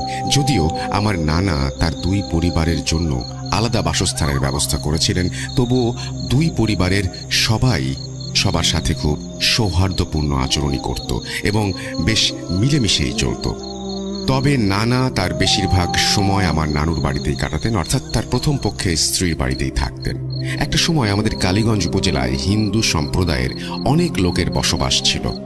আমার নানা মূলত তাদের সাথে ব্যবসা করে অনেক অর্থ সম্পদের মালিক হয়েছিলেন। সেই সূত্রে কালীগঞ্জ টুকের বাজার এলাকায় বেশ কিছু পরিমাণ জায়গা জমিও ছিল তার। সময়টা 2005 সালের দিকে। নানার বয়স তখন আনুমানিক 60 বছর হবে। শেষ বয়সে এসে নানা যখন তার সম্পদের ভাগ বাটোয়ারা করে দিচ্ছিলেন, তখন তার 2টি বাড়ি 2জন স্ত্রীর নামে লিখে দেন এবং জায়গা জমি বিক্রি করে কিছু নগদ অর্থ 2 পরিবারের সন্তানদের জন্য দিয়ে দেন। আর টুকের বাজার এলাকায় ওনার যে জায়গা জমি ছিল তার পুরোটাই উনি নিজের প্রথম পক্ষের স্ত্রী সন্তানদের নামে লিখে দেন। ভাগ বাটোয়ারা শেষে পরিমাপ করে দেখতে গেলে 2 পক্ষের কাছে এই সম্পদের পরিমাণটা ছিল অনেক। যদি কথায় বলি তাহলে 2 পুরুষ বসে খেলেও সেই সম্পদ ফুরানো কঠিন। এরপর সবকিছু বেশ ভালোই চলছিল। তবে হঠাৎই একদিন আমার নানার সাথে তার দ্বিতীয় পক্ষের স্ত্রী সন্তানদের কোনো একটা বিষয় নিয়ে মতের অমিল দেখা যায় এবং বাগ বিতণ্ডার এক পর্যায়ে তাদের সাথে সম্পর্কে ভাঙন ধরে যায়। কিন্তু কেন এমনটা হলো বা হচ্ছে তা নিয়ে নানা আমাদের কখনো পরিষ্কারভাবে কিছু জানাননি। এরপর থেকে নানা আর কখনো ওই বাড়িতে ফিরে যাননি, আর ওনারাও নানার সাথে বা আমাদের সাথে কোনোভাবে যোগাযোগ করেন। একটা সময় আমরা জানতে পারি তারা তাদের পূর্ব বাড়ি এবং জায়গা জমি বিক্রি করে সিলেটের বিয়ানীবাজার থানার অন্তর্গত চরখাই ইউনিয়নের কোনো এক জায়গায় বাড়ি ভাড়া করে থাকছিলেন। এভাবে প্রায় 2 বছর পেরিয়ে যায়, আমরাও সবকিছু ভুলে যাই। এদিকে আমার ছোট মামা রফিক পড়াশোনা এবং চাকরির জন্য লন্ডনে পাড়ি জমান এবং বড় মামা কাদের তার বাবার সাথে টুকের বাজার এলাকায় কনস্ট্রাকশনের জিনিসপত্র অর্থাৎ রড সিমেন্টের দোকান দিয়ে ব্যবসা শুরু করেন। সবকিছু বেশ ভালোভাবেই চলতে থাকে। সে সময় কালীগঞ্জ এলাকায় হিন্দু সম্প্রদায়ের লোকের পরিমাণ বেশি হলেও সরকারিভাবে সেখানে একটা মসজিদ নির্মাণ করা হয়েছিল। নানা প্রতিদিনই সেই মসজিদে 5 ওয়াক্ত নামাজ আদায়ের চেষ্টা করতেন। একদিন মাগরিবের সময় নানা তার কর্মচারীদের ওপর দোকানের দায়িত্ব দিয়ে মসজিদে যান নামাজের জন্য। ওই দিন আমার বড় মামা কোনো একটা কাজে পাশের এলাকায় গিয়েছিলেন, কিন্তু মাগরিবের পরপরই তিনি দোকানে ফিরে আসেন। দোকানে এসে নানাকে দেখতে না পেয়ে কর্মচারীদের জিজ্ঞেস করলে তারা বলেন, মহাজন নামাজে গেছেন, আজ মসজিদে একটা মিলাদ আছে, তাই হয়তো দেরি হচ্ছে। কর্মচারীদের কথা শুনে মামা বলেন তার শরীরটা আজ একটু খারাপ, তাই তিনি বাড়ি ফিরে যাচ্ছেন। এশার নামাজের পর যেন তারা দোকান বন্ধ করে নানাকে বাড়ি পৌঁছে দিয়ে যায়। এই বলে মামা দোকান থেকে বাড়ি ফিরে আসেন, কিন্তু এশার সময় পেরিয়ে যায়, রাত বেড়ে যায়, নানা বাড়ি ফিরছিলেন না। দোকানে খদ্দের বেশি ভেবে মামা আরেকটু অপেক্ষা করতে থাকেন, কিন্তু হঠাৎই দুজন জেলে চিৎকার চেঁচামেচি করতে করতে মামাদের বাড়ির দিকে ছুটে আসেন। মামা তাদের চিৎকার চেঁচামেচির কারণ জিজ্ঞেস করলে তারা বলেন, কাদের, তোমার আব্বার অবস্থা খুব খারাপ। গ্রামের কিছু লোক মিলে তোমার আব্বাকে ধরাধরি করে কালীগঞ্জ বাজারে একজন ডাক্তারের কাছে নিয়ে গেছে, তোমরা তাড়াতাড়ি ওখানে যাও। জেলে দুজনের কথা শুনে বাড়ির সবার মাথায় যেন আকাশ ভেঙে পড়ল। সুস্থ সবল একজন মানুষ হঠাৎ করে অসুস্থ হয়ে পড়লেন কিভাবে, এই কথাটাই যেন কেউ ভেবে পাচ্ছিল না। এরপর সবাই তাড়াহুড়ো করে বাড়ি থেকে বেরিয়ে ডাক্তারের চেম্বারে পৌঁছে যেন আঁতকে উঠলেন। নানার পুরো শরীর রক্তাক্ত, মনে হচ্ছিল কেউ যেন তার ওপর নিজের রাগ মেটানোর জন্য নির্মমভাবে লাঠি বা শক্ত কিছু দিয়ে আঘাত করে পুরো শরীর রক্তাক্ত করে দিয়েছে। ওই দিন নানা এতটাই আঘাতপ্রাপ্ত হয়েছিলেন যে খুব কষ্ট করেও একটা কথা বলতে পারছিলেন না। ডাক্তারের কাছ থেকে প্রাথমিক চিকিৎসা নেবার পর নানাকে বাড়িতে ফিরিয়ে নিয়ে আসা হয়। বেশ কিছুদিন শয্যাশায়ী অবস্থায় বাড়িতেই চিকিৎসা নেওয়ার পর নানা কিছুটা সুস্থ হতে শুরু করেন।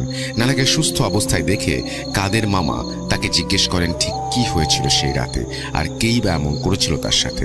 এরপর নানা যা বলেন তা শুনলে স্বাভাবিকভাবেই একজন মানুষের লোম দাঁড়িয়ে যাবে। তিনি বলেন, আমি যখন মাগরিবের নামাজ শেষে মিলাদ পড়িয়ে দোকানের দিকে ফিরছিলাম, মসজিদ পার হয়ে হাতের দক্ষিণ পাশে বাজারের দিকে রাস্তায় বেশ কয়েকটা হিন্দু বাড়ি আছে, আর ওখানেই আছে একটি কালী মন্দির। হিন্দু বাড়ি পেরিয়ে মন্দিরের কাছাকাছি যেতেই হঠাৎ করে আমার শরীরের ভেতরে একটা কাঁপুনি দিয়ে ওঠে। আমি নিজেকে সামাল দিয়ে সামনে তাকাতেই দেখি আমার সামনে লম্বা কিছু একটা দাঁড়িয়ে আছে। অন্ধকারে আমি জিনিসটা আসলে কি তা স্পষ্টভাবে বুঝতে পারছিলাম না। প্রথমে ভেবেছিলাম পরিচিত কেউ, তাই হয়তো আমায় দেখে দাঁড়িয়ে পড়েছে, কিন্তু পরক্ষণেই ওনার পরিচয় জানতে চাইলে আমি সামনের দিক থেকে সজোরে একটা ধাক্কা অনুভব করি। ওই ধাক্কায় আমি প্রায় 3-4 কদম দূরে ছিটকে পড়ি। এরপর সেই আবছা অবয়বটা যেন অন্ধকারের মাঝে আরো ঘন কালো অন্ধকারে রূপ নিতে থাকে। আমার দিকে এগিয়ে আসে আর আমার বুকের ওপরে এক পা রেখে এলো পাথারি ভাবে চোখ মুখ সহ শরীরে আঘাত করতে থাকে। ব্যথায় যন্ত্রণায় ছটফট করতে করতে আমি নিস্তেজ হয়ে পড়ছিলাম। ঠিক সেই মুহূর্তে এক অজানা শক্তি আমার মধ্যে জাগ্রত হতে শুরু করে, আর আমি চিৎকার দিয়ে বলে উঠি, আল্লাহ রক্ষা করো আমায়। এরপর আমার আর কিছু মনে নেই। যখন জ্ঞান ফেরে তখন আমি বাজারের ওই ডাক্তারের চেম্বারে। শুনেছি আমার চিৎকার শুনে হিন্দু বাড়ির লোকেরা আর জেলে দুজন আমাকে ধরাধরি করে ওখানে নিয়ে গেছে। ওরা না থাকলে হয়তো কালো অবয়বটা আমাকে ওই রাতে মেরেই ফেলতো। নানার কথা শুনে বাড়ির সবাই যেন বাকরুদ্ধ হয়ে গিয়েছিল। শুধু তাই নয়, বাড়িতে যারা কাজের লোক ছিল তারাও ঘটনাটি শুনেছিল, আর হয়তো তাদের মধ্যেও পুরো গ্রামের লোকদের কাছে ঘটনাটি ছড়িয়ে পড়েছিল। এরপর একে একে অনেক মানুষ নানার খোঁজ নিতে আসতেন আর দ্রুত সুস্থ হয়ে টোটকা দিয়ে যেতেন। গ্রামের মানুষ নানাকে যেমন ভালোবাসতেন তেমনি শ্রদ্ধা করতেন। হিন্দু মুসলিম নির্বিশেষে সবার কাছেই তিনি ছিলেন খুব প্রিয় একজন ব্যক্তি। এভাবেই বেশ কিছুদিন কেটে যায় আর নানাও ধীরে ধীরে সুস্থ হতে শুরু করেন। কিন্তু কিছুদিন পরেই দেখা দেয় এক নতুন বিপত্তির। একদিন রাতে কাদের মামা ওয়াশরুমে যাওয়ার জন্য বিছানা ছেড়ে উঠতেই শুনতে পান বাড়ির উঠোনে সশব্দে কেউ হাঁটাচলা করছে, কিন্তু উনি দরজা খুলে উঠোনে গিয়ে কাউকে দেখতে পান না। হয়তো বিড়াল কুকুর বা কিছু একটা এসেছিল এটা ভাবেন। তারপর তিনি কাজ শেষে আবার ঘরে ফিরে যান। কিছুক্ষণ পর শব্দটা যেন আরো স্পষ্টভাবে আসতে থাকে, তবে এবার মনে হচ্ছিল শব্দটা বাড়ির চারপাশ থেকে আসছে আর কোনো মানুষ পুরো বাড়ির চারপাশে দৌড়ে বেড়াচ্ছে। কিন্তু এটা কিভাবে সম্ভব? বাড়ির চারপাশে তো উঁচু করে দেয়াল দেয়া আর তারকাটা দিয়ে ঘেরা, সাধারণ কোনো মানুষের পক্ষে ওটা পার করে আসা সম্ভব নয়। আর চোর হলেও তো এত শব্দ করে পুরো বাড়ির চারপাশে দৌড়াতে পারবে না। মামা আবারও দরজা খুলে বাইরে বেরিয়ে আসেন, কিন্তু এবারও কাউকে দেখতে পান না। ওই রাতে মামা বিষয়টি কাউকে জানাননি, তবে এভাবে টানা কয়েক রাত মামা বিষয়টি লক্ষ্য করতে শুরু করেন। তবে বাড়িতে বড় মামি, নানু সহ আরো কয়েকজন থাকলেও বিষয়টা শুধু মামাই খেয়াল করেছিলেন। যা হোক, এভাবে কদিন কেটে যাওয়ার পর নানু পুরোপুরি সুস্থ হয়ে ওঠেন। সুস্থ হয়ে নানা আগের মতো আবার দোকানে যেতে শুরু করেন। এমনই একদিন দোকান বন্ধ করে নানা বাড়ি ফিরছিলেন। দোকান থেকে বাড়ি ফেরার পথে দুটো শ্মশান পড়ে, একটা ছিল জঙ্গলের মাঝে আর একটা ছিল নদীর পাশে। ওই দিন নদীর পাশে শ্মশান ঘাটে একজনের দাহ কাজ সম্পন্ন করতে দেখে নানা হঠাৎ করে বলে ওঠেন, আমি মারা গেলে আমাকে কবরে নিস না, আমার লাশটা এই শ্মশানে নিয়ে পুড়িয়ে দিস।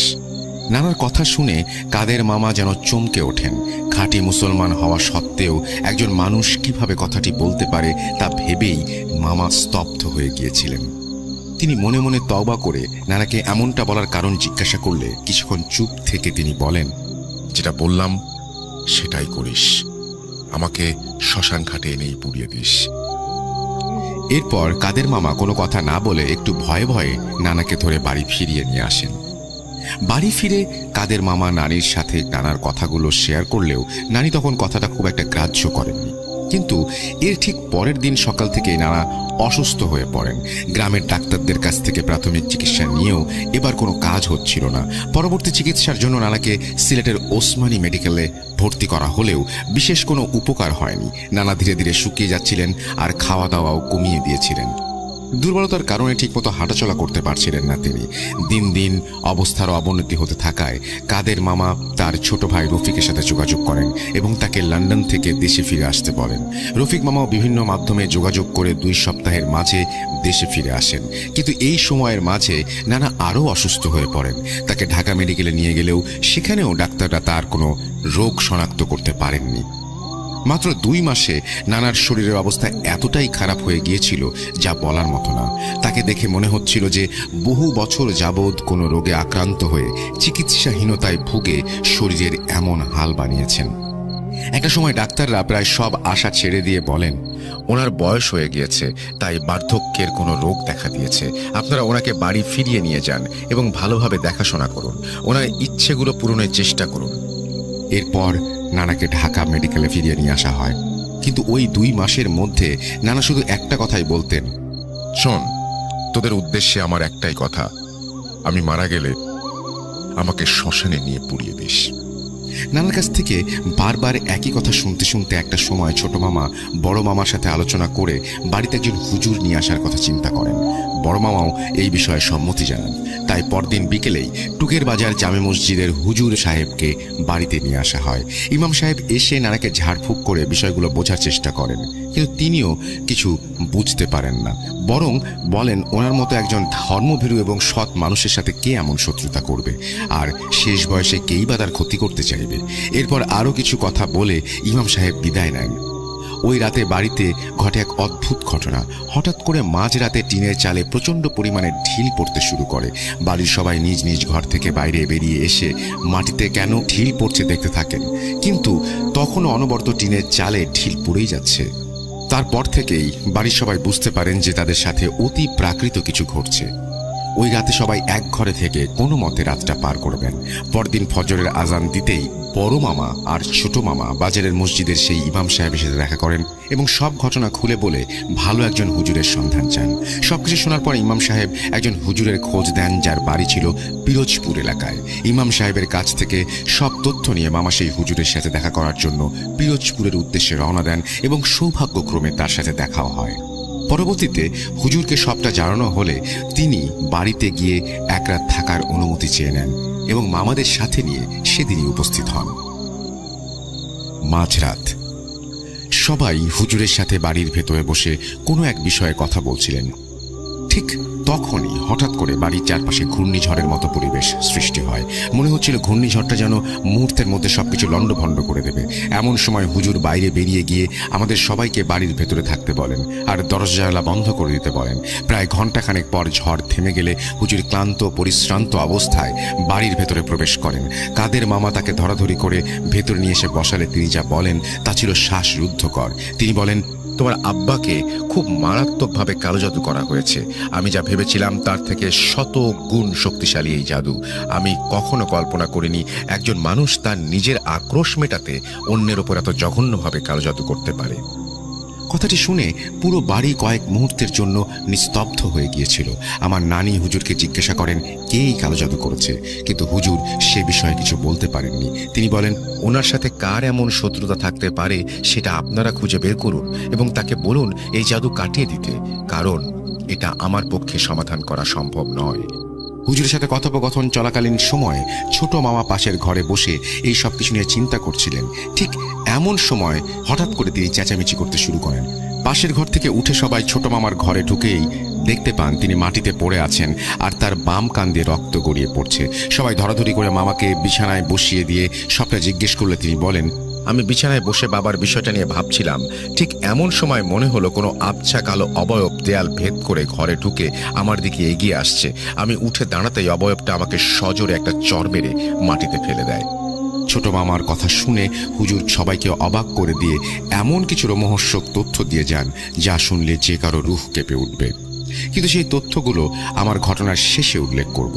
হুজুর চলে যাওয়ার আগে বাড়িতে কোনো একটা কোরআন খতম দেওয়ার কথা বলে যান, এতে করে নাকি যিনি কালো জাদু করেছেন তার নাম জানতে সুবিধা হবে। পরদিন সকালেই দুই মামা সেই হুজুরের কথা মতো বাড়িতে মাদ্রাসার ছাত্র ডেকে নিয়ে এসে কোরআন খতম দেওয়ান এবং তাদের জন্য খাবারের আয়োজনও করেন। এরই মধ্যে বড় মামা সেই হুজুরকে বলেছিলেন তিনি যেন বড় কোনো হুজুরের সন্ধান দেন, এক্ষেত্রে যত টাকা লাগে মামা তা বহন করতে রাজি।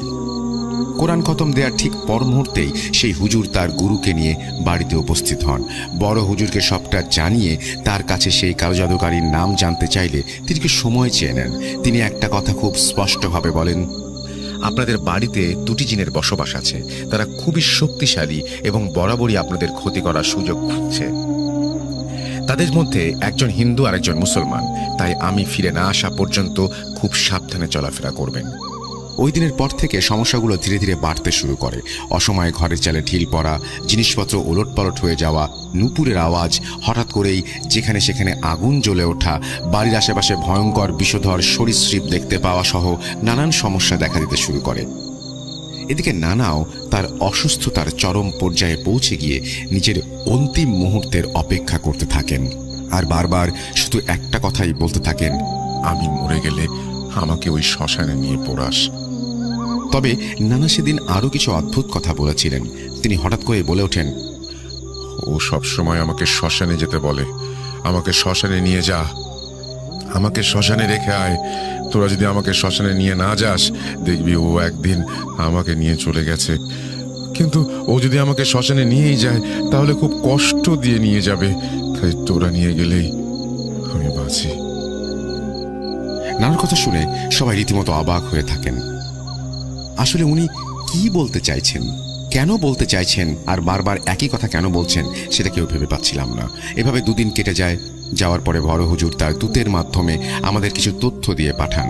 তিনি জানান যে 2জন জিন মামাদের বাড়িতে অবস্থান করছে, তাদের মধ্যে হিন্দু জিনটিকে কালো জাদুর মাধ্যমে শুধুমাত্র নানার ওপর চালান করা হয়েছে আর মুসলমান জিনকে পুরো বাড়ির মানুষের জন্য চালান করা হয়েছে। হুজুরের কাছ থেকে এই তথ্য পাওয়ার পর বাড়ির সকলেই বেশ চিন্তিত হয়ে পড়েছিলেন। আসলে এর শেষ কোথায় আর কেই বা তাদের এত বড় ক্ষতি করতে চাইছে? অনেক ভাবনা চিন্তার পরও কেউ এর সমাধান খুঁজে পাচ্ছিলেন না। এর কিছুদিন পর আমাদের পরিবারের সাথে ঘটে যায় মর্মান্তিক হৃদয় বিদারক এক ঘটনা। বড় হুজুর নিজে এসে কাদের মামাকে সেই কালো জাদুকারীর নাম জানিয়ে যান, কিন্তু সেই ব্যক্তির নাম এবং কেন পুরো পরিবার তার উপর কালো জাদু করেছিল সেই কথা আমি ঘটনা শেষ অংশে টুইস্ট হিসেবে রেখে দিচ্ছি। তবে তিনি একজন মানুষ ছিলেন যার কথা পরিবারের কেউ কল্পনাতেও আনতে পারেনি। হুজুরের সাহায্যের জন্য চট্টগ্রামের হাটহাজারী মাদ্রাসার একজন আলেমের সাথে যোগাযোগ করা হয়েছিল। তিনি নাকি জানিয়েছিলেন, যদি পুরো পরিবারের ক্ষতি না চান তাহলে আপনার বাবাকে ওনাদের সাথে চলে যেতে দিন, অন্যথায় সবাইকে বড় সমস্যার সম্মুখীন হতে হবে। আপনার বাবাকে এতটাই জঘন্যভাবে কালো জাদু করা হয়েছে যে তা থেকে রক্ষা পাওয়া অসম্ভব। কিন্তু এটা কিভাবে সম্ভব? কেউ কি কখনো তার পরিবারের সদস্যের মৃত্যু নিজের চোখের সামনে দেখার জন্য প্রস্তুত থাকবে? কখনোই না। তাই বাড়ির সবাই নিজেদের জীবন বাজি রেখে চেষ্টা চালিয়েছিলেন নানাকে বাঁচানোর জন্য। হুজুরের কাছ থেকে সব তথ্য সংগ্রহের পর নানা অসুস্থ হতে শুরু করেন আর বারবার বলতে থাকেন, ওরা আমাকে নিয়ে গেলে খুব কষ্ট দিয়ে মারবে, তাই তোরাই আমাকে শ্মশানে রেখে আয়। তাই ওই দিন বিকেলে কাদের মামা নানার দ্বিতীয় পক্ষের স্ত্রী অর্থাৎ তার সৎ মায়ের বাড়ির উদ্দেশ্যে রওনা দেন। সেখানে গিয়ে তিনি নানার অসুস্থতার কথা সবাইকে জানান এবং তাদেরকে বাড়ি নিয়ে আসেন নানার সাথে দেখা করানোর জন্য। ওই পরিবারের 3 জন সদস্যই সেদিন বাড়িতে আসেন এবং নানার শরীরের অবস্থা দেখে খুব কষ্ট পান।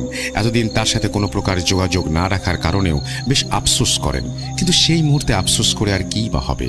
এরপর থেকে নানার প্রথম এবং দ্বিতীয় পরিবার একসাথেই থাকতে শুরু করেন। যদিও এটা নিয়ে গ্রামের মানুষেরা নানান কথা বলছিলেন, আর বলাটাই স্বাভাবিক।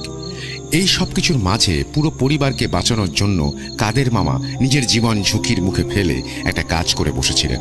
কিন্তু ওই যে বলেছিলাম, এই সব কিছু ঘটনার শেষ অংশের টুইস্ট হিসেবে রেখে দিচ্ছি। ক্ষমা করবেন, শেষবারের মতো না হয় একটু অপেক্ষা করেই দেখুন, ইনশাল্লাহ নিরাশ হবেন না। এরপর আসে সেই বিভীষিকাময় দিন।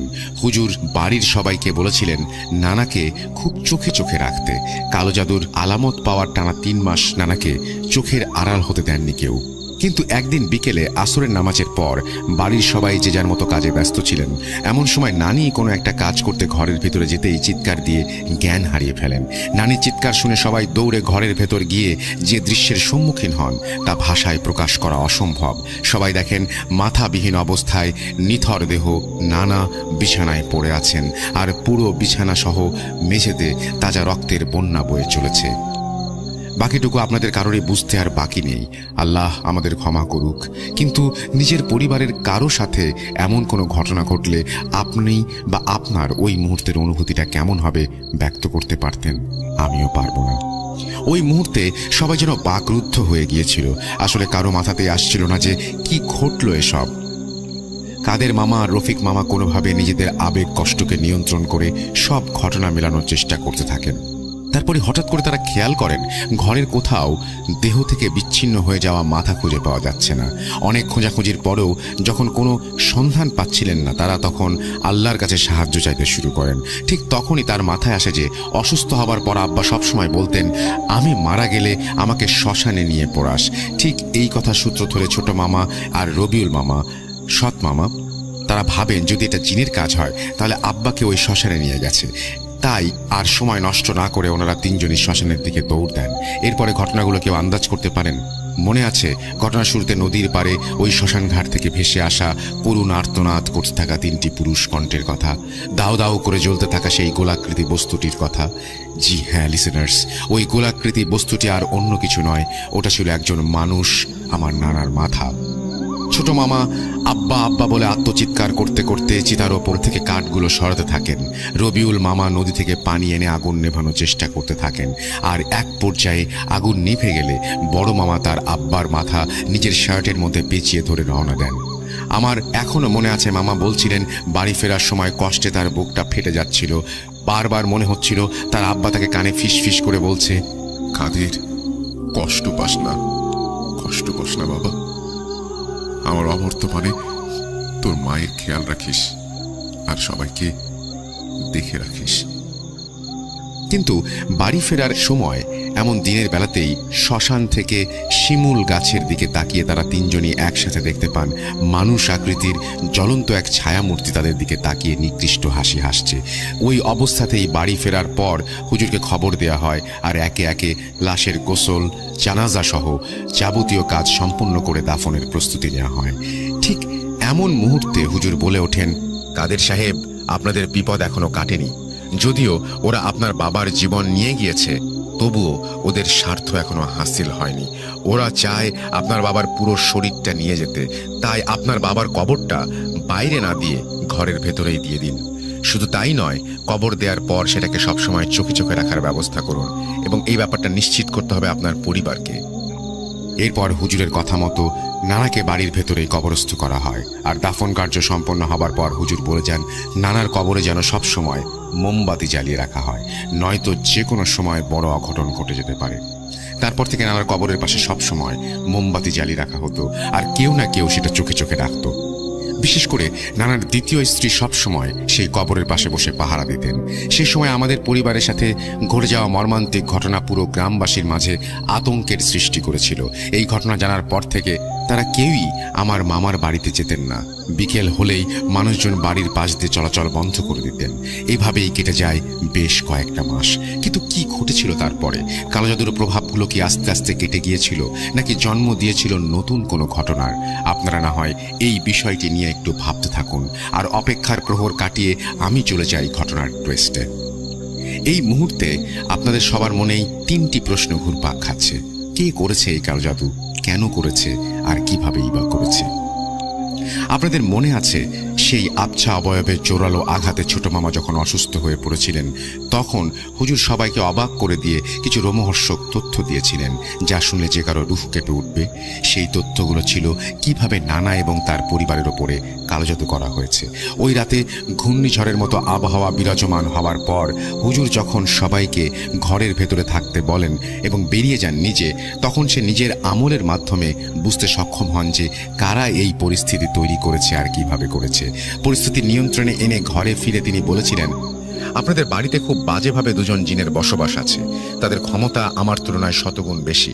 তাদের খুব নিকৃষ্ট উপায়ে এই বাড়িতে পাঠানো হয়েছে। মূলত হিন্দু জিনকে পাঠানো হয়েছে কাশেম সাহেবের ক্ষতি করার জন্য, আর মুসলমান জিনকে পাঠানো হয়েছে আপনাদের পুরো পরিবারের ক্ষতি করার জন্য। এই কাজ করানো হয়েছে কোনো এক তান্ত্রিকের মাধ্যমে, যে কিনা সদ্য আত্মহত্যা করা এক যুবকের ফাঁসির দড়ির টুকরো আর কাফনের কাপড়ের সাথে কাশেম সাহেবের নিত্য ব্যবহার্য জিনিসপত্র একত্রিত করে তাবিজ আকারে কুফরি করেছে, আর সেটা ওই যুবকের কাফনের ভেতরে ঢুকিয়ে তাকে কবরস্থ করা হয়েছে।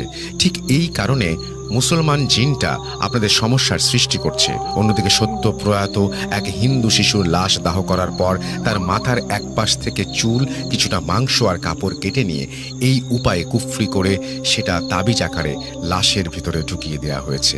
কিন্তু এখানে খুব গুরুত্বপূর্ণ একটা বিষয় আছে।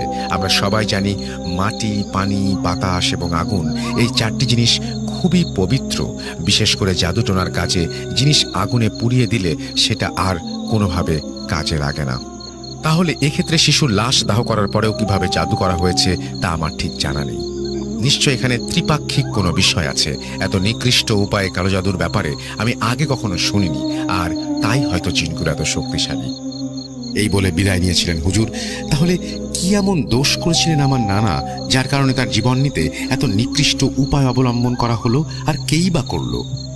আপনাদের মনে আছে বড় হুজুর একদিন নিজে বাড়ি বয়ে এসে কাদের মামাকে সেই কালো জাদুর নাম জানিয়ে গিয়েছিলেন, আর কেন সেই ব্যক্তি পুরো পরিবারের উপর কালো জাদু করা হয়েছে সেই তথ্যটিও তিনি দিয়ে গিয়েছিলেন। আজ এই ঘটনার শুরুতে সবার উদ্দেশ্যে একটা কথা বলেছিলাম, পৃথিবীর মায়াজালে আটকা পড়া একজন মানুষের জীবনে টাকা পয়সা ধন সম্পত্তি কি সব? এর কাছে দুনিয়ার বাকি সবকিছুই কি নশ্বর? হয়তো তাই। কিছু মানুষের জীবনে হয়তো এটাই সত্য। যদি তা নাই হয়, সম্পত্তির লোভে একজন মানুষ নির্মম জঘন্যতম অপরাধের আশ্রয় নিয়ে অন্যের জীবন বিপন্ন করতে পারে কিভাবে? আমার জানা নেই, সত্যিই জানা নেই। কি অনুমান করতে পারছেন সেই কালো জাদুকারী আসলে কে? জি হ্যাঁ, কাশেম সাহেবের দ্বিতীয় স্ত্রী হচ্ছেন সেই নির্মম জঘন্যতম অপরাধী। অবিশ্বাস্য হলেও সত্যি। কিন্তু কেন? জায়গা জমি ভাগ বাটোয়ারা হওয়ার পরও তো তাদের মাঝে সবকিছু বেশ ঠিকঠাক ছিল। হঠাৎ এমনটা হবার কারণ কি? বলছি। বড় হুজুরের কাছ থেকে সেই কালো জাদুকারীর ব্যক্তির নাম শোনার পর কাদের মামা যেন নিজের কানকে বিশ্বাস করতে পারছিলেন না। আপনজনের কাছ থেকে এমনটা আশা করাও পাপ। আর যাই হোক, তাদের সাথে মামার পরিবারের কারোর কখনো কোনো প্রকার মনোমালিন্য বা বাক বিতণ্ডার মতো ঝামেলার সৃষ্টি হয়নি।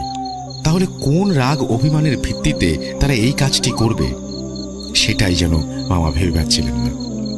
বড় হুজুরের কাছ থেকে সব তথ্য সংগ্রহের পরই কিন্তু নানার অসুস্থতারও বাড়তে থাকে। তিনি আর দেরি না করে সেদিনই তার সৎ মায়ের সাথে দেখা করার জন্য রওনা দিয়েছিলেন।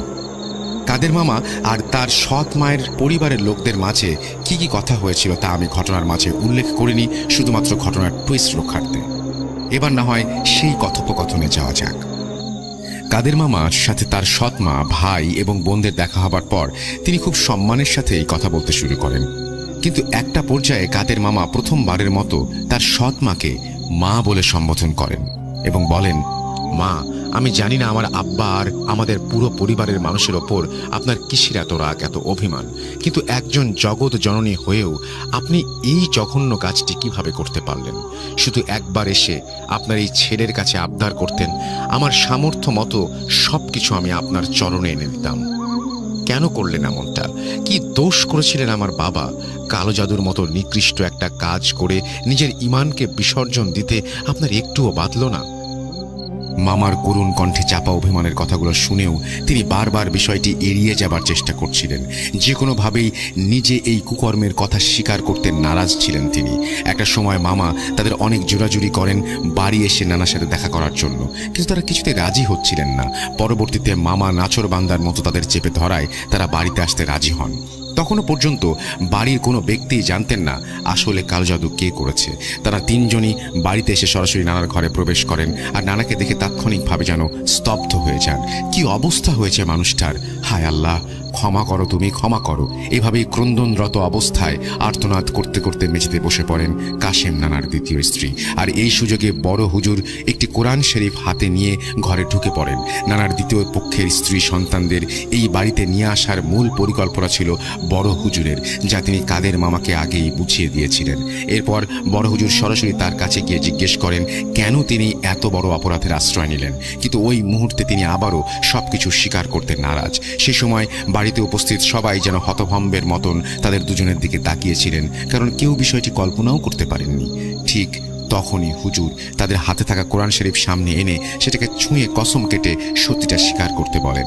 এরপর আর কোনো উপায় না পেয়ে সবার সামনে নানার দ্বিতীয় স্ত্রী স্বীকার করেন, হ্যাঁ, আমি সেই ব্যক্তি যার কারণে ওনার এই অবস্থা হয়েছে। ক্ষোভের মাথায় তখন আমি বুঝিনি এতটা জঘন্য কাজ এটি, কিন্তু আমি এটা করে ফেলেছি।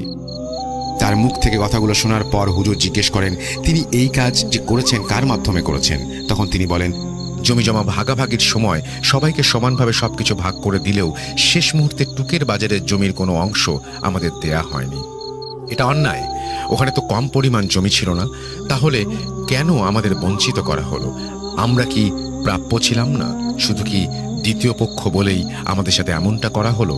কাদের মামা তার সৎ মায়ের কথা শুনে বলে ওঠেন, মা, আমি আপনার পায়ে পড়ছি, দয়া করে আমার আব্বাকে ক্ষমা করে দিন আর তার ওপর থেকে এই কালো জাদুর প্রভাবটা কাটিয়ে দিন। আমার আব্বা অনেক কষ্ট পাচ্ছেন। আপনাদের যা কিছু দরকার আমি দিতে রাজি। প্রয়োজনে এই বাড়িটি বিক্রি করে সেই টাকা রেখে আমরা অন্য কোথাও চলে যাব। শুধু আব্বাকে বাঁচতে দিন। একটা সময় কাদের মামার কথা শুনে সৎমা ডুকরে কেঁদে ওঠেন। কিছুক্ষণ পর নিজেকে সামাল দিয়ে তিনি একজন তান্ত্রিকের নাম উচ্চারণ করেন, যা শুনে বড় হুজুরের কপালেও চিন্তার ভাঁজ পড়েছিল। তিনি বলেন, ওনার সাথে মনোমালিন্যের এক পর্যায়ে যখন আমরা সবকিছু ছেড়ে দূরে চলে যাই, তখন গ্রামের লোকেরা অনেকেই অনেক কথা শুনিয়েছিল। এদিকে সম্পত্তির ভাগ থেকে বঞ্চিত হওয়া আর অন্যদিকে গ্রামের লোকদের কাছে তাচ্ছিল্যের বিষয়টি আমরা মেনে নিতে পারছিলাম না। তাই মনের মধ্যে জমে থাকা ক্ষোভ থেকেই আমি সিদ্ধান্ত নিয়ে বসি সিলেটের সেই তান্ত্রিকের সাথে যোগাযোগ করে মোটা অঙ্কের টাকার বিনিময়ে তাকে দিয়ে এই কাজ করিয়েছি। আজ বুঝতে পারছি আমি কত বড় অন্যায় করেছি, কত নিকৃষ্ট কাজ করেছি। তবে অবশ্যই আমি এর প্রায়শ্চিত্ত করতে চাই। আমি যাব সেই তান্ত্রিকের কাছে আমার স্বামীর ওপর থেকে কালো জাদুর প্রভাব কাটিয়ে নেবার জন্য। এরপর কাদের মামা তার সৎ মা আর সৎ ভাইদের সাথে নিয়ে তান্ত্রিকের আস্থানায় গিয়ে উপস্থিত হন। তারা সবাই যখন শিষ্যদের অনুমতি নিয়ে তান্ত্রিকের ঘরে প্রবেশ করেন, তখন তান্ত্রিক এক অট্টহাসি হাসতে হাসতে মামার সৎ মায়ের দিকে তাকিয়ে বলতে শুরু করেন, কে তুই এসেছিস? আরে তোর কাজ তো প্রায় শেষ হয়ে এলো, মাত্র কয়েকটা দিন, তারপর দেখবি তোর মনের আশা পূর্ণ হয়েছে। তান্ত্রিকের এই কথা শুনে সৎমা কাঁদতে কাঁদতে তার পায়ে পড়েন আর এই সব কিছু বন্ধ করে দিতে বলেন। তিনি এই জাদুর প্রভাব কারো ওপর খাটাতে চান না। তিনি নিজের ভুল বুঝতে পেরেছেন এবং সেই ভুলের প্রায়শ্চিত্ত করতে এসেছেন, এটা জানান। কিন্তু কাদের মামার সৎমায়ের এই কথায় তান্ত্রিক কোনো পাত্তা না দিয়ে চোখ বুজে বলতে থাকেন, এ আর সম্ভব না, কোনোভাবেই সম্ভব না। তোকে আগেই বলেছিলাম যা করবি ভেবেচিন্তে করবি। পরে এসে হাজার ধর্ণা দিলেও লাভ হবে না। যা যা যা, চলে যা। যাকে পাঠিয়েছি সে তার নিজের স্বার্থ হাসিল না করা পর্যন্ত কখনোই থামবে না। কেউ আটকাতে পারবে না ওকে, কেউ না। তবে নিজের ভুল বুঝতে পেরে স্বামী ও পরিবারের কথা চিন্তা করে তান্ত্রিকের পায়ে পড়ে সবটা ভিক্ষা চাইতে শুরু করেন কাদের মামার সৎমা। একটা সময় তান্ত্রিকের মন নরম হলে শুধুমাত্র পরিবারের ওপর থেকে কালো জাদুর প্রভাব কাটানোর একটা পন্থা বলে দিতে রাজি হন তিনি। বলেন, কাশেম মিয়ার উপর যার প্রভাব খাটানো হয়েছে তাকে ফেরত পাঠানো সম্ভব না, কিন্তু পুরো পরিবারের ওপর থেকে কালো জাদু কাটানোর একটা উপায় আছে, আর সেটা হলো আত্মহত্যা করা যে লাশের ভেতর কুফরি করা তাবিজ ঢুকিয়ে দাফন করা হয়েছে সেই কবর থেকে তাবিজটা তুলে আনতে হবে। এর জন্য দরকার খুব সাহসী এক ব্যক্তি। কাজের সময় সেই ব্যক্তির সাথে আমার একজন শিষ্য থাকবে ঠিকই, কিন্তু সে শুধু দিক নির্দেশনা দেবে, বাকি সব কাজ সেই ব্যক্তিকেই করতে হবে। তান্ত্রিকের কথা শুনে কাদের মামা সাহস করে বলেছিলেন তিনি তার পরিবারের জন্য জীবনও দিতে পারেন, আর তাই তিনিই যাবেন কবর থেকে তাবিজ ওঠাতে। তান্ত্রিকের গণনা অনুযায়ী 3 দিন পরে ছিল পূর্ণিমার রাত, আর সেই রাতেই যেতে হবে কবর থেকে তাবিজ ওঠানোর কাজে। 3 দিন পর সেই পূর্ণিমার রাতে কাদের মামাকে তান্ত্রিক তার আস্তানায় ডেকে তার শিষ্য অর্থাৎ মামার সহযোগীর সাথে পরিচয় করিয়ে দিয়ে সঠিক সময়ের অপেক্ষা করতে বলেন। সময়টা ছিল মাঝরাত। চাঁদের আলোয় গ্রামের মেঠোপথ পরিষ্কার দেখাচ্ছিল। তান্ত্রিকের নির্দেশনা অনুযায়ী হাতে কোনো মশাল বা হারিকেন ছাড়াই মামা তার সহযোগী নিয়ে পৌঁছে যান পাশের গ্রামের কোনো এক হাওর অঞ্চলের পাড় ঘাসা কবরস্থানে পৌঁছাতেই মামার সহযোগী হাতের ইশারায় একটা কবর দেখিয়ে দেন। কাদের মামা তার ইশারা অনুসরণ করে সামনে এগিয়ে যেতেই দেখলেন একটা নব্য কবর। কিন্তু সৎমা আর তান্ত্রিকের ভাষ্যমতে কালো জাদু করা হয়েছে 3 মাস আগে, তাহলে কবরের চারপাশে এখনো এত পরিষ্কার আছে কিভাবে?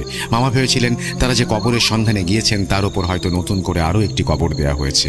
এই বিষয়ে তিনি তার সহযোগীকে জিজ্ঞেস করলে সে শুধু মাথা নাড়িয়ে হাতের ইশারা করে কবরটি দেখিয়ে দেন। মামাও তার ঘাড়ের ওপর থেকে কোদাল নামিয়ে কবরটি কোপাতে শুরু করেন, কিন্তু এরপরেই ঘটে থাকে অদ্ভুত ঘটনা। প্রথমবার কবরে কোপ দেবার পরপরই ভূমিকম্পের মতো কবরস্থান কেঁপে ওঠে, আর চারিদিক থেকে শত শত কণ্ঠে বাঁচাও, বন্ধ করে দাও এইসব শব্দ আসতে থাকে। কিন্তু মামা এর কোনো কিছুতে কর্ণপাত না করে কবর খোঁড়ার কাজ চালিয়ে যান। এক পর্যায়ে কবর খুঁড়তে খুঁড়তে যখন শেষ কোপটা কবরের ওপর বিছিয়ে দেওয়া বাঁশের ফালির ওপর পড়ে, ঠিক তখনই কোথা থেকে শত শত কাক কা কা করতে এসে হাজির হয় সেই কবরস্থানে। মামা দেখছিলেন সেই অদ্ভুত আওয়াজগুলোর সাথে শত শত কাক যেন তাদের দুজনকে ঘিরে রেখেছে, তবুও তিনি কাজ থামাননি। কবরের ওপর থেকে মাটি সরিয়ে বাঁশের চটাগুলো আলাদা করার পর ভ্যাপসা গন্ধ বেরিয়ে আসতে শুরু করে। পূর্ণিমার আলোতেই তারা দুজন দেখতে পান রক্তাক্ত কাফনের ভেতর একটি লাশ পচে গলে দুর্গন্ধ ছড়াচ্ছে। কাদের মামা এসব কিছু তোয়াক্কা না করে সোজা কবরে নেমে পড়েন, আর পচা গলা লাশের ভেতরে হাতে খুঁজে পান সেই তাবিজের পুটলি। কবরের ওপর থেকে সব সরিয়ে কবরে নেমে আর তাবিজটা ওঠানো পর্যন্ত সবকিছুই ঠিক ছিল, কিন্তু বিপত্তি ঘটে তখনই। মামা যখন তাবিজটি নিয়ে উঠে আসতে চান, কবর থেকে এক হাত উঁচিয়ে তার সহযোগীর কাছে সাহায্য চাওয়া মাত্রই তিনি অনুভব করতে থাকেন শক্ত আর ধারালো কোনো বস্তু তার পায়ের সাথে আটকে গিয়েছে। তাড়াহুড়ার মধ্যে বিষয়টি বুঝতে না পেরে তিনি কোনোভাবে কবর থেকে বেরিয়ে আসতে পারছিলেন না। তার সহযোগীও হাত ধরে তাকে টেনে তুলতে পারছিলেন না। এই সময় মামার নিচে আবার পায়ের ওপর হাত রাখেন, তখন হঠাৎ করে চাঁদের স্পষ্ট আলোতে দেখতে পান সেই কাফনের ভেতর থেকে রক্তমাখা একটা হাত তাকে চেপে ধরেছে। এই দৃশ্য দেখে মামা জোরে একটা চিৎকার দিয়ে সহযোগীর কাছ থেকে সাহায্য চাইলে কবরে থাকা সেই লাশ তাকে যেন আরও টেনে নিয়ে আসতে থাকে। কোনোভাবেই সে কবর থেকে উঠে আসতে পারছিল না, তার সহযোগী কোনো সাহায্য করতে পারছিলেন না। একসময় আল্লাহর নাম নিয়ে নিজের শরীরের সমস্ত শক্তি খাটিয়ে শেষবারের মতো কবর থেকে উঠে আসতে সক্ষম হন, কিন্তু কবর থেকে উঠে আসতে তাড়াহুড়া করে সেটাকে মাটি চাপা দেবার সময় লক্ষ্য করেন তার বাঁ পাশের হাঁটুর নিচের অংশের মাংস ছিঁড়ে গেছে, আর সেখান থেকে অঝরে রক্ত পড়ছে। তিনি কোনোভাবে নিজেকে সামলে লাশটা কবরের মাটি চাপা দিয়ে আল্লাহর কাছে দোয়া করতে করতে বলেন, হে আল্লাহ, আমি জানি অনেক বড় পাপ করে ফেলেছি, কিন্তু এই দুনিয়াতে আমার আব্বাই আমার কাছে সবকিছু, দয়া করে আমাকে ক্ষমা করে দিও। আমি জানি না এভাবে লাশ উঠিয়ে শুধু মাটি চাপা দেওয়া কোনো সমাধান কিনা, কিন্তু তুমি আমাদের সবাইকে ক্ষমা করে দিও। এই বলে মামা তার সহযোগী নিয়ে তান্ত্রিকের আস্তানায় রওনা দেন। ততক্ষণে তার সহযোগী নিজের গায়ে পেঁচানো একটা চাদর ছিঁড়ে মামার পায়ে লাগিয়ে রক্ত বন্ধ করে ফেলেছেন। ফেরার পথে মামা দেখতে পান হাজার হাজার কালো অবয়ব তাদের পেছনে আসার চেষ্টা করছে, কিন্তু কোনো এক অদৃশ্য শক্তির কারণে তারা এগোতে পারছে না। এরপর মামা তার সহযোগী তাবিজটি নিয়ে তান্ত্রিকের কাছে পৌঁছালে বিভিন্ন মন্ত্র পড়ে তান্ত্রিক সেই তাবিজটি খোলে আর সেটা থেকে শার্টের একটা অংশ বের করে মামার হাতে দেয় আর মামাকে বলে শার্টের অংশটা বাড়িতে নিয়ে যাওয়ার পথে কোনো পুকুরে ফেলে দিতে। ঠিক এভাবেই কাদের মামা তার জীবন বাজি রেখে পুরো পরিবারকে রক্ষা করেছিলেন সেই রাতে। এই যাত্রায় আল্লাহ রহমতে বাড়ির বাকি সদস্যদের জীবন বাঁচাতে পারলেও তার বাবার জীবন বাঁচানো সম্ভব হয়নি, যা নিয়ে আজও আফসোস চলছে। কি ভাবছেন ঘটনা এখানেই শেষ? নানার লাশ দাফনের মাসখানেক বাদে কি ঘটেছিল সেটা জানতে চাইবেন না? নানার মৃত্যুর পর কালোজাদুর প্রভাবটা কি আদৌ কেটে গিয়েছিল? এবার না হয় ঘটনার শেষ টুইস্টে চলে যাওয়া যাক। 21 জুলাই 2008, বর্ষাকাল। এমনই এক বৃষ্টি স্নাত দিনে নানার কবরের পাশে বসে কোরআন তেলাওয়াত করছিলেন তার দ্বিতীয় স্ত্রী। বড় হুজুরের কথা মতো কবরের পাশে সবসময় একটা করে মোমবাতি জ্বালিয়ে রাখা হতো। সেদিনও জ্বলছিল। ঠিক এক দমকা হাওয়ায় নিভে যায় সেই মোমবাতি। কোরআন তেলাওয়াতের এক পর্যায়ে বিষয়টি লক্ষ্য করে কোনো এক রুকুতে আটকে পড়েন তিনি। কোরআন শরীফ পাশে রেখে মোমবাতি জ্বালানোর জন্য ম্যাচ বাক্স হাতে নিতেই বুঝতে পারেন ওটা খালি। তাই সময় নষ্ট না করে তাড়াতাড়ি রান্নাঘরের দিকে ছুটে যান নতুন ম্যাচ বাক্স নিয়ে আসার জন্য। কিন্তু ফিরে আসার পর তার জন্য যে দৃশ্য অপেক্ষা করছিল তা তিনি কখনো কল্পনাও করেননি। রান্নাঘর থেকে ফিরে এসে দেখতে পান পুরো কবরটাই যেন কেউ রাগে ক্ষোভে দুমড়ে মুচড়ে দিয়ে গেছে। মাত্র কয়েক মুহূর্তে এই ঘটনা ঘটে যাওয়া অসম্ভব। এই দৃশ্য দেখে তিনি চিৎকার দিয়ে মাটিতে পড়ে জ্ঞান হারিয়ে ফেলেন। তার চিৎকার শুনে বাড়িতে সবাই ছুটে আসলে এই দৃশ্য দেখে নির্বাক হয়ে যান। কাদের মামা দৌড়ে কবরের কাছে গিয়ে কংক্রিটের টুকরোগুলো সরিয়ে খুঁজতে থাকেন তার আব্বাকে, কিন্তু কবরে কোনো লাশ নেই। ছোট মামা তখন নিজের কাজে আবার দেশের বাইরে চলে গিয়েছিলেন। তাই বড় মামা যেন এসবের কোনো কুল কিনারা খুঁজে পাচ্ছিলেন না। তাই তিনি রবিউল মামাকে সাথে নিয়ে আবারও শ্মশানে গেলেন বাবার খোঁজ করতে। কোথাও নেই। নিরাশ হয়ে বাড়ি ফিরে অসুস্থ হয়ে পড়েন। হ্যালো, আসসালামু আলাইকুম লিসেনার্স, আমি রাকিবুল হাসান রাকিব। আমি আপনাদের কাছে আজকে যে গল্পটি শেয়ার করব, এটি একটি জিনের জানাজাকে কেন্দ্র করে একটি ঘটনা। তো ঘটনাটি আমার কাছে শেয়ার করেছেন আমার এক বড় ভাই, ওনার নাম হচ্ছে বাবু। উনি আমাকে যেভাবে গল্পটি বলেছেন আমি ঠিক সেভাবে আপনাদের কাছে এখন গল্পটি শেয়ার করব। ঘটনাটি আজ থেকে 8-10 বছর আগে ঘটেছে এই ঘটনাটি। তো কোনো একটা দরকারের কারণে কিশোরগঞ্জ থেকে হচ্ছে বাবু ভাইয়ের বন্ধুলা ভাই ফোন করে। ওনাকে রাতেই ফোন করে বলা হয় যে ওনাকে আসতে হবে কিশোরগঞ্জে, ওদের একটা পারিবারিক কাজের জন্য ওনাকে কিশোরগঞ্জে ডাকা হচ্ছিল। তো উনি ঢাকা থেকে কিশোরগঞ্জ যাওয়ার জন্য রাসেল ভাই বাসে রওনা করে। তো বৌলাই নামে একটা এলাকা আছে আপনার কিশোরগঞ্জে। তো ওই বৌলাই কিছুটা আগে হুট করে হচ্ছে বাস নষ্ট হয়ে যায়। তখন আনুমানিক 1:30 থেকে 2 বাজে। তো বাসে রাসেল ভাই বেশি সেরকম যাত্রী ছিল না, 10 থেকে 12 জন যাত্রী ছিল। তো সবাই নেমে অনেকক্ষণ যখন প্রায় 1 ঘন্টার মতো অপেক্ষা করার পর যখন বলা হয় যে বাসের কন্ডাক্টর বলে যে আসলে বাসটা ঠিক হবে না, এটা আসলে সকাল ছাড়া কোনোভাবে আর ঠিক করা সম্ভব না, আপনারা যে যার মতো গন্তব্যস্থলে কোনো রিক্সা বা ভ্যান যা পান চলে যান। তো এখন অত রাতে রিক্সা ভ্যান কোনো কিছু রাস্তা ভাই পাওয়া যাচ্ছিল না। তো পাশে একটা ছোট টং ঘর মতো একটা চায়ের দোকান ছিল, ওখানে বাবু ভাই উনি চা সিগারেট টুকটাক একটু খাবার খাচ্ছিল। তো উনি কিছুক্ষণ পর খাওয়া দাওয়া করার পর যখন বাসের কাছে চলে আসে তখন দেখে যে আসলে কেউ নেই, শুধুমাত্র বাসের কন্ডাক্টর ছিল। ওনাকে যখন জিজ্ঞেস করে উনি বলে যে আসলে 2টা ভ্যান পাওয়া গিয়েছিল, ওই ভ্যানে যেসব যাত্রীরা ছিল ওরা ওদের মতো করে ভ্যানে উঠে চলে গেছে, আর আপনাকে পাওয়া যায়নি বা ওভাবে আপনাকে খোঁজ করা হয়নি। তো আপনি দেখেন, আপনি সামনে হয়তোবা যদি একটু হাঁটলে হয়তোবা কোনো রিক্সা ভ্যান কোনো কিছু পাবেন, পেলে ওটা করে আপনি চলে যাবেন। তো রাসেল ভাই যখন উনি বেশ কিছু দূর হাঁটার পর আসলে অনেক রাত, রিক্সা ভ্যান কোনো কিছু পাচ্ছিল না। তো উনি যখন কিশোরগঞ্জের কাছাকাছি রাসেল ভাই বৌলাই নামে একটা বাজার আছে, তো ওই বাজারের যাওয়ার কিছুক্ষণ আগে একটা বিল আছে। তো বিলের পাশে একটা মাঠ আছে। তো রাসেল ভাই উনি যখন বিলটা ক্রস করে মাঠের কাছাকাছি চলে আসে তখন উনি একটা জিনিস অনুভব করে, সেটা হচ্ছে কি যে অনেক লোকজন কথা বলতেছে। মানে রাসেল ভাই যেরকম হাটে যেরকম একটা গোল যোগের মতো হয়, অনেক লোকজন কথা বলে, ওরকম অনেক লোক কথা বলতেছে। তো উনি আসলে ভাবে যে আমি তো আশেপাশে কাউকেই দেখতে পারতেছি না, তাহলে শব্দ আসতেছে কই থেকে, লোকজনের কথা বা এসব আসতেছে কই থেকে? আর একটু জিনিস, একটা জিনিস বলে রাখি রাসেল ভাই, বাবু ভাই একটু রসিক প্রকৃতির।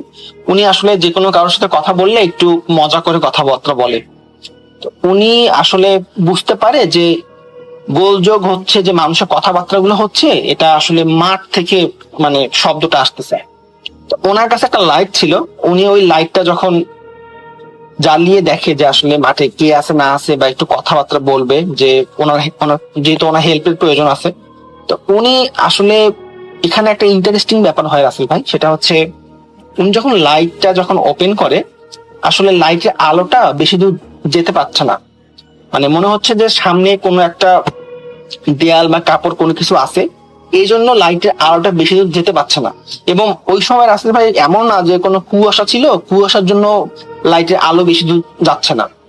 তো উনি আরো একটা জিনিস এখানে ইন্টারেস্টিং ব্যাপার রাসেল ভাই হয়, সেটা হচ্ছে উনি যখন মাঠ ছেড়ে অন্যদিকে লাইটটা জ্বালায়, তখন দেখে যে অনেক দূর পর্যন্ত লাইটের আলোটা যাচ্ছে এবং উনি সব স্পষ্ট দেখতে পাচ্ছে। তো উনি আসলে এটাকে কোনো মানে ভয়ের চোখে বা ওভাবে কোনো কিছু উনি নেয়নি। তো আসলে উনি একটু মজা করে আহ উনি তো ভাবে যে মাঠে হচ্ছে লোকজন আছে, কেউ কথা বলতেছে বা কোনো একটা ব্যাপার নিয়ে হয়তো বা কেউ ডিসকাস করতেছে। তো উনি একটু মজা করে একটা কথা বলে, বাট এই কথাটা রাসেল ভাই একটু অন্য প্রকার ভাবে উনি বলছে। তো তো এটা আমি আসলে চাচ্ছি না শেয়ার করতে। তো উনি যখন এই কথাটা বলে, তখন হুট করে রাসেল ভাই মানে শব্দ বন্ধ হয়ে যায়, মানে কোনো কথাবার্তা কোনো কিছু বোঝা যাচ্ছে না। তো উনি আসলে তখন আসলে ভাবে যে আসলে কই থেকে যে শব্দ আসছিল বা কি আসছিল, বা না আমার মনেরই ভুল। উনি ওইভাবে কিছু না ভেবে উনি আবার হাঁটা শুরু করে। তো উনি রাসেল ভাই 3-4 মিনিট পর সামনে যখন যায়, যাওয়ার পর লক্ষ্য করে দেখে যে উনি যে রাস্তাটা দিয়ে যাচ্ছিল, উনি কিন্তু রাসেল ভাই এর আগেও ওনার বন্ধুলা ভাইয়ের বাসা অনেকবার গিয়েছে, এবং উনি যে রাস্তা দিয়ে যাচ্ছিল ওই রাস্তায় রাসেল ভাই ডানে বামে কোনো রাস্তা ছিল না, শুধু একটা রাস্তায় ছিল। বাট উনি হুট করে দেখে যে অনেকগুলো রাস্তা হয়ে গেছে রাসেল ভাই, 6 থেকে 7টা রাস্তা হয়ে গেছে। এবং উনি অনেক কনফিউজ হয়ে যায় যে আসলে এতগুলো রাস্তা আসলে কই থেকে আসলো, আর উনি কোন দিকে যাবে। তো উনি এখন একটু